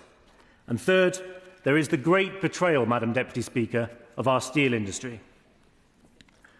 Before the general election, Welsh Labour MPs lined up in front of signs saying they would save our steel. They had a manifesto commitment to spend £2.5 billion on rebuilding our steel industry. Then they let the blast furnaces be turned off and they said there was nothing that they could do. Yet months later, when the blast furnaces in Scunthorpe were under the same threat, Labour intervened and nationalised it. It was one rule for England and another for Wales. We were told during that debate that a steel strategy was forthcoming. In September last year, I asked the government where it was. The government's answer said that it would be published by the end of the year. It still hasn't been published. Why not? How much money has been spent on shoring up the English steel industry in the meantime? Will the government commit to spending that £2.5 billion in Wales? If they don't, then our economy in South Wales is in danger of withering away, and the anger that will follow will wash them away. They must fight their colleagues for that funding. There is huge demand for the skills that exist in South Wales, particularly around Newport Talbot. Welders are in big demand. Welders can command six-figure salaries. We need an abundance of welders to build the big infrastructure projects we need on time and on budget. And therein lies the opportunity to tackle poverty and build the industries of the future. Let's get Welsh children welding. So I support the government when it says that it will build supply chains and green jobs. But it must hurry up, because Wales is missing out. The tidal Bay Lagoon in Swansea that the Conservatives cancelled would have created thousands of jobs, created tons of green energy, and given us an industrial lead. Yeah. The Liberal Democrats agree with the government that green industrial leadership is ours for the taking. Take offshore wind. Wales has the coastline, the ports, and the industrial skills to lead the renewable transition. But parts of the supply chains have now been built elsewhere, which means Welsh companies will have to import steel to build the necessary parts. We should not be importing steel into Port Talbot. That defies all logic. And the government have given themselves a deadline of 2035 to get floating offshore wind ready. What are they waiting for? This sluggish attempt at industrial development is costing us jobs. There have been two very, very successful auctions for offshore floating wind, and that we have now got the electric arc furnace already started with the building going on of it in Port Talbot, plus the development of the ports in Milford and Port Talbot, plus the Defence College and the associated factories that are going to go with that industry, plus the amazing semiconductor industry, which I don't pretend to understand. And yes, of course we want welders, but we also want people highly skilled in these many, many new technologies, which we are already bringing to Wales. He just does not seem to be living in the same country as the rest of us. Well, it will be news to the people in Port Talbot that the electric arc furnace is ready, because that's not what they're seeing on the ground.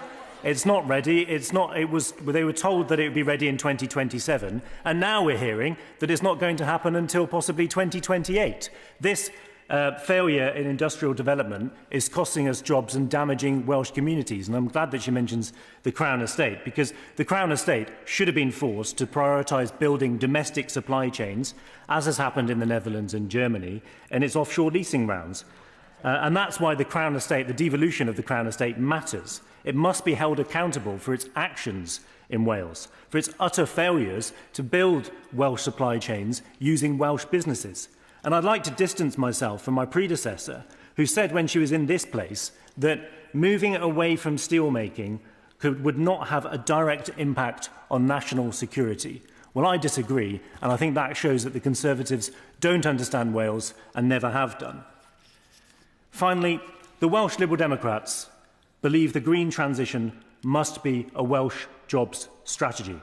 That means anchoring supply chains here, investing in steel capacity, heavy plate manufacturing and port infrastructure, so that Welsh communities benefit directly from the energy revolution happening off our shores. Shadow Secretary of State Mims Davies. Thank you, Madam Deputy Speaker. Diolch yn fawr.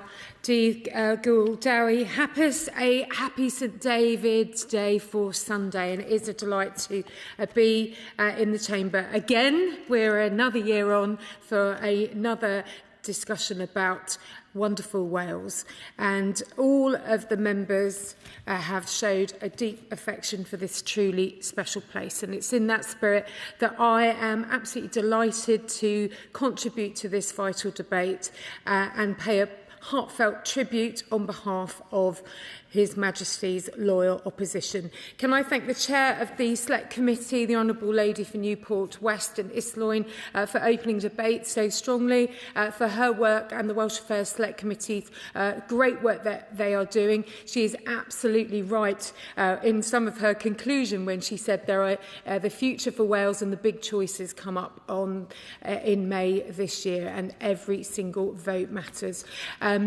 I have told this House on many occasions, and I'm pleased to affirm it once again today, my love and passion for Wales endures and is long-lasting. In every way, it shaped my life. It gave me life chances and determination to succeed. Some of my happiest memories are in my near 10 years of living and working around Swansea. And it was lovely to hear from the Honourable Member for Wrexham talking about the sporting aspirations, perhaps coming forward, the impact of US football. And, of course, my time in Swansea was long before Snoop Dogg. And I hear it was a heck of an atmosphere just this week. But, in fact, I had family there. They had a great time. So since last year, actually, on the sporting front, and it was raised by the Honourable Lady for Neath and Swansea East, the clouds on the horizon when it comes to rugby in Wales, not necessarily what we would have expected 1 year on in this debate. And the Honourable Lady for Monmouthshire rightly raised her constituency's impact of Storm Claudia. Those flooded, my heart goes out to those still living with the effects, and I was pleased to meet many of her constituents and those affected quite recently, and it is something they are living with and terribly worried about, and I'm sure they will have been pleased to not have been forgotten today in this debate. Madam Deputy Speaker, when the Leader of the Opposition asked me to look after Wales for her, I was pleased, ecstatic, because my opportunity to champion Wales continues. And much of my experience, and I was reflecting on the debate this afternoon, was pre-devolution. And the opportunity from this dispatch box, working with my colleagues, who I hope to have many more of in the future, was abolishing the tolls for the Prince of Wales Bridge, working as a minister in the Wales office with my friend Alan Cairns. And that is one of our legacies. Despite this feeling of 14 years, nothing happened. Well, guess what happened on the bridge? We made life easier for everybody cross-border. So some positivity there. Look, we have heard today, and it was mentioned just recently, about the challenges of the NHS in Wales. Everybody knows somebody waiting in pain and in vain in Wales. Families around this chamber, I'm sure, perhaps also included. The waiting list, yes, improving, but still outrageously high. Nearly 1 in 4 people remain stuck on a waiting list. And we do hear these cross-border stories, and we recognise the challenges when the NHS in England is involved, that people are often told to hold back because the additional treatment cannot be followed up. That is absolutely wrong. And the ongoing scandal around Betsy Cadwallader, still limping from one scandal to another. It's absolutely right that these scandals are tackled. Something needs to happen between Westminster and Cardiff Bay. It is heartbreaking that hundreds and thousands of mothers, fathers, grandparents and children and loved ones feel that they are voiceless and are living with ongoing pain. And it's unacceptable, despite 2 fabled Labour governments at the end of the M4, the responsibility around public services is still not taken account of. Madam Deputy Speaker, it is absolutely vital that 27 years on, that we absolutely look at what has happened with the devolved power from Cardiff Bay. And of course, we have heard that it is Welsh Labour, ably assisted by Plaid and the sole Liberal Democrat in the Senedd, who have seen the challenges in health, education, transport, schools, economic development. You name it, Welsh Labour is responsible for it, although some of the speeches this afternoon you would not have recognised that. The tremendous work, and there was some, I mentioned some of it this afternoon, of the last Conservative government, record sums in investment, saving Welsh steel in Port Talbot and plotting its future And I have seen, as the Honourable Lady from Llanelli rightly said, the electric arcs going in. That needs to happen on time and as promised to the community. We also saved 100,000 jobs with our furlough scheme, launched 2 free ports and investment zones. And in fact, many of those policies were built on by members this afternoon. The problems holding back Wales have not been caused by our excellent people of Wales, the excellent doctors, nurses, teachers. I have family members who are superb and passionate members of the teaching community. But it has been, I think, frankly, the arrogance coming sometime from Cardiff Bay.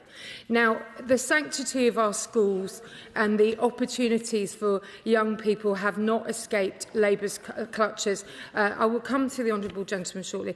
And I note the Shadow Secretary of State for Education is here, so how perfect, because Wales schools continue to sit at the bottom of the PISA schools in mathematics, science and reading in the whole United Kingdom. And that has been the case since a decade ago. It's absolutely wrong that we are not doing something about that. And Labour has now turned its attention to private schools. The ideological decision to hammer private schools with a 20% VAT fee is literally destroying jobs and livelihoods in Wales and putting more pressure on state schools. And I've been warned by anxious head teachers in the independent sector that nobody is listening to their pleas in the Wales office, in Cardiff Bay, because soon, if these schools collapse, they are key employers, often in rural areas, and are vital to people's payback packets and communities. I'll give way.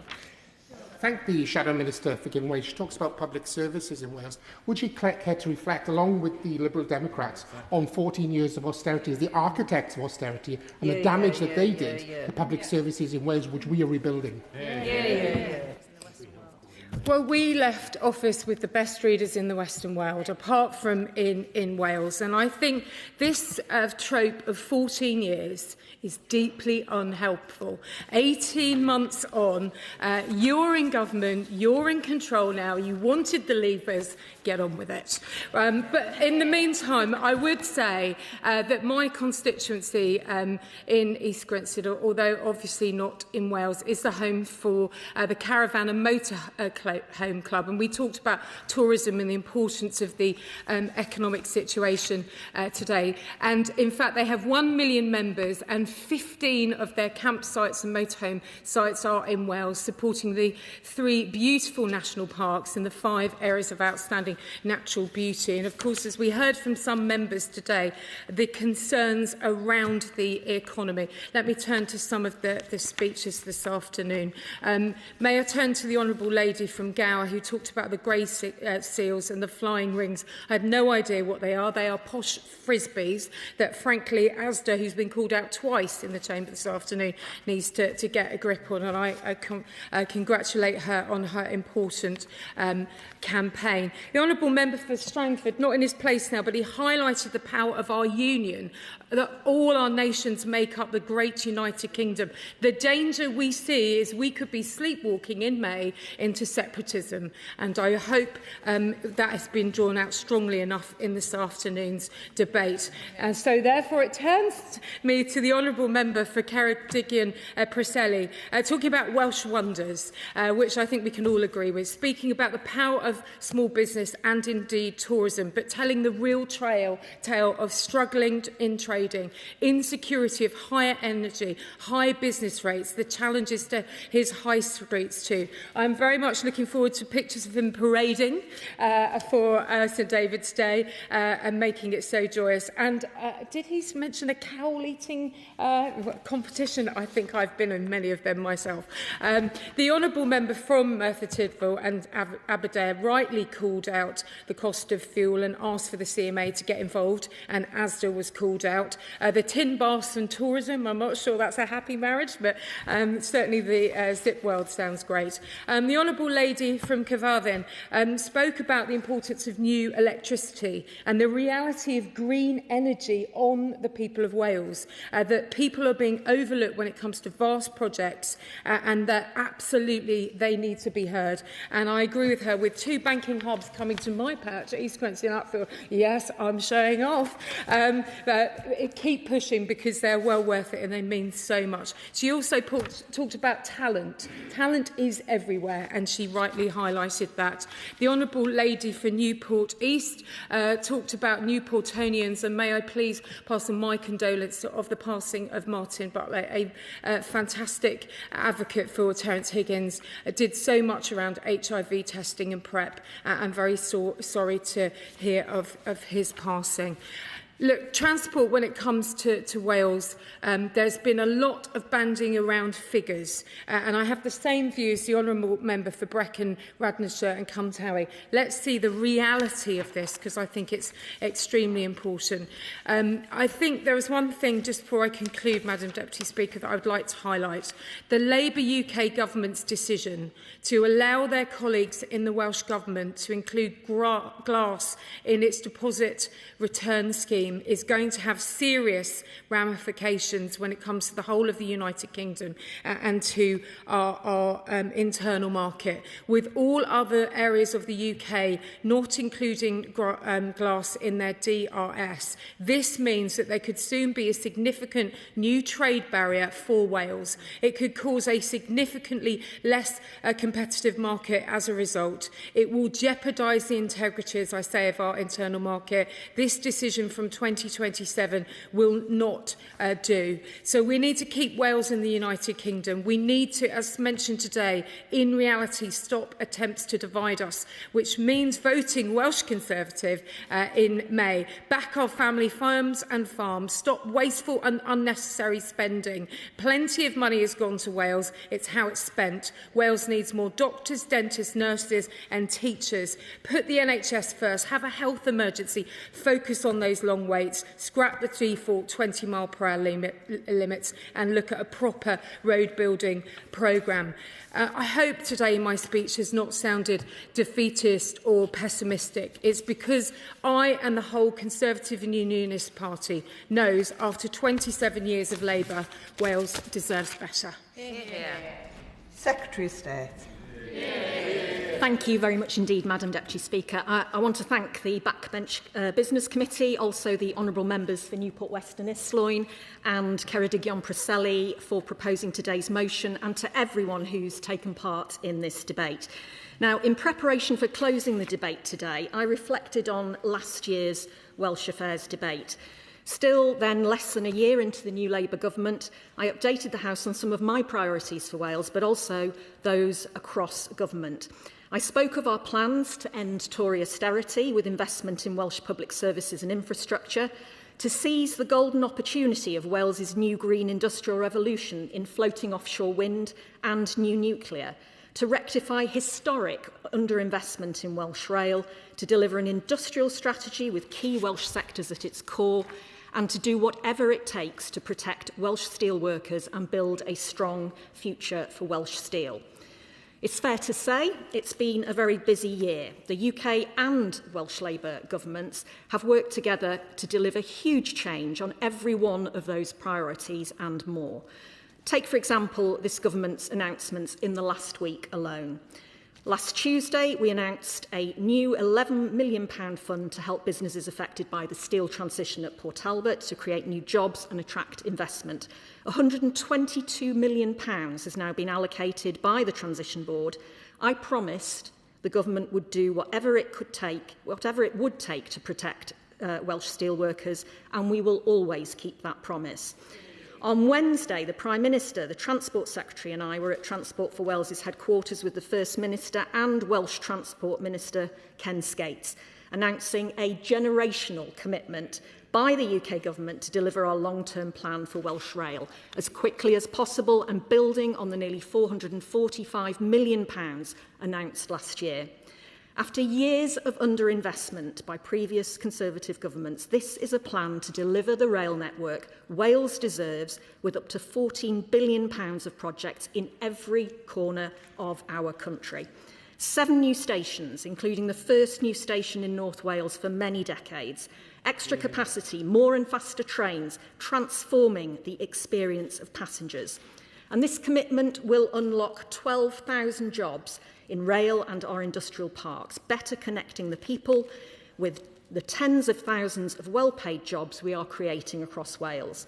And then on Thursday, I was at Cardiff Castle with the Defence Secretary to sign the new £50 million defence growth deal for Wales with Welsh Government. We will back our Welsh defence sector, drive innovation and create even more high-skilled jobs using our increased defence spending as an engine for economic growth. Now, I'm going to carry on because I haven't got much time left. So, just before Christmas, we announced one of the biggest public investments in Welsh history, the siting of the UK's first fleet of small modular nuclear reactors at Witherden, creating 3,000 direct jobs and thousands more in the supply chain. And after a decade of inaction from the party opposite and the inability of Plaid Cymru to agree amongst themselves whether they support nuclear or not, I'm beyond proud that it's this Labour government that made this game-changing commitment to Ynys Môn and the whole of North Wales.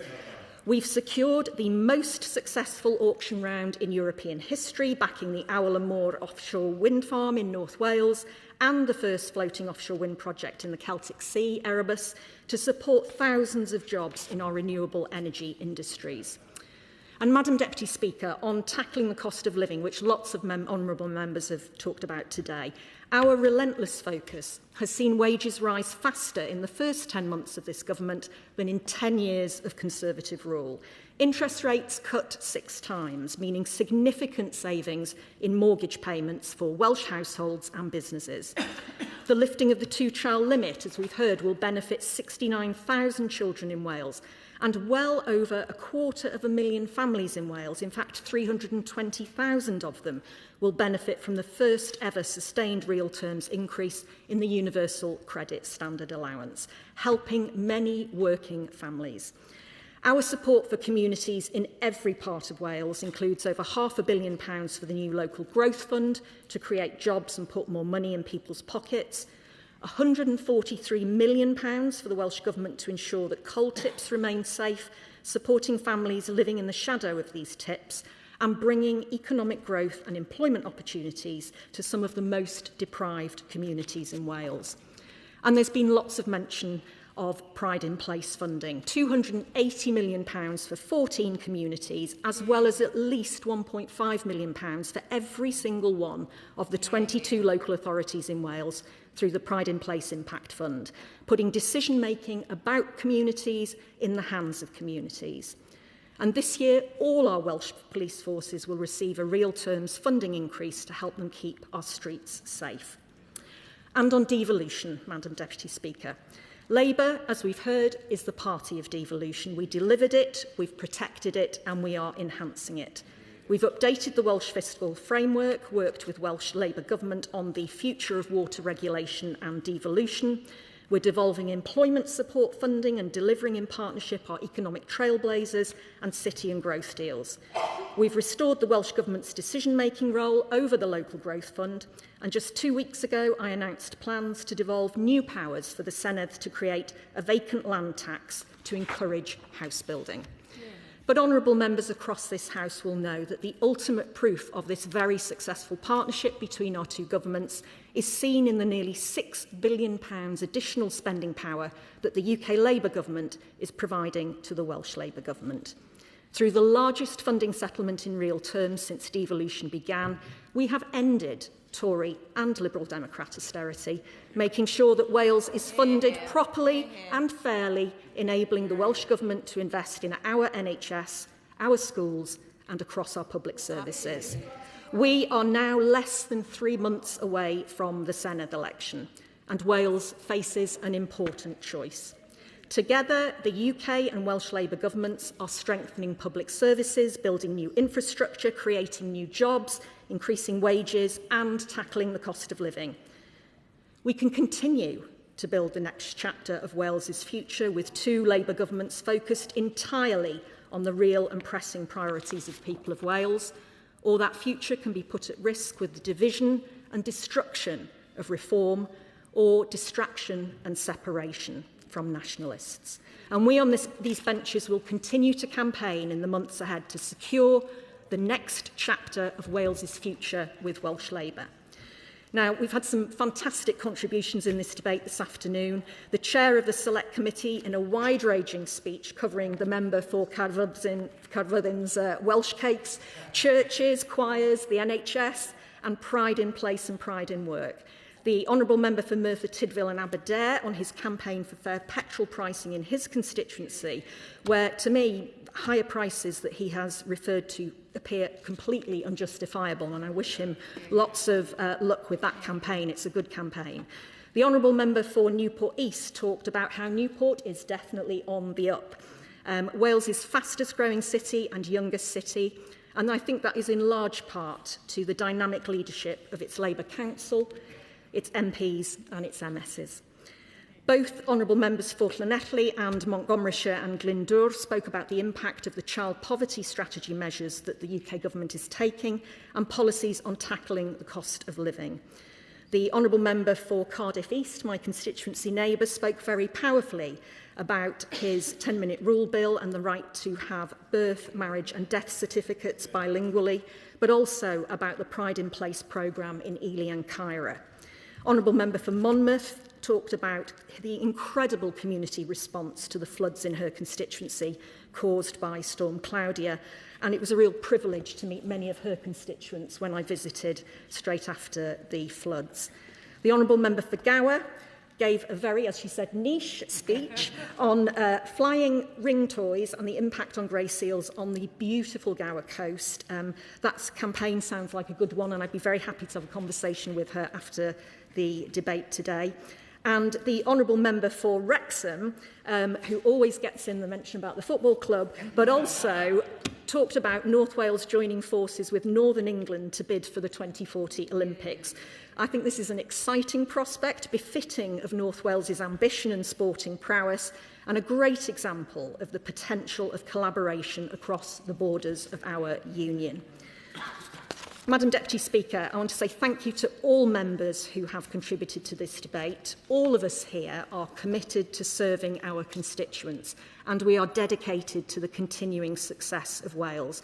And on the 10th anniversary of Wales Week London this week, which I know many many members around the House will have been to their events this week and will go next week, a fantastic platform for promoting Wales, not just across the United Kingdom, but globally. May I wish you, Madam Deputy Speaker, all honourable members and everyone across Wales a very happy St David's Day on Sunday. Ruth Jones to wind up. Thank you, Madam Deputy Speaker, and it's been a real honour to open and close this debate today, and I want to thank everybody who's made the contributions. I'm not going to go through the list, as the Secretary of State's just done that very admirably. Obviously, each member has spoken with passion and pride about their constituency and highlighted the great aspects of the people, the places within their constituencies. Sadly, none of them can compare with Newport West and Islwyn, but well done for trying. But we've also been educated today, Madam Deputy Speaker. I think you might have missed the references to St David himself. We learned about his diet, where he lived, what he did, and obviously we've had animal welfare lessons as well, the Honourable Member for Gower, with the flying rings, which we will all go away with now, and none of us will buy those ever again. So it's really important that we've been here today, and I think, Madam Deputy Speaker, I don't think you were in the chair when the previous Deputy Speaker was invited to the tin baths of Merthyr, but I'm sure you would be very welcome to go along as well, and we will all be there to cheer you on as you get into those ice-cold water. It'll be lovely, I'm sure. So I do want to thank all for their contributions today, and I'm just so proud that our country can be spoken about so well and so warmly in this chamber.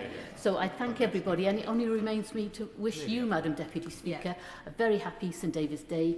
Dydd Gwyl Dewi hapus. Diolch yn fawr iawn. The question is, as on the order paper, as many as are of that opinion say aye.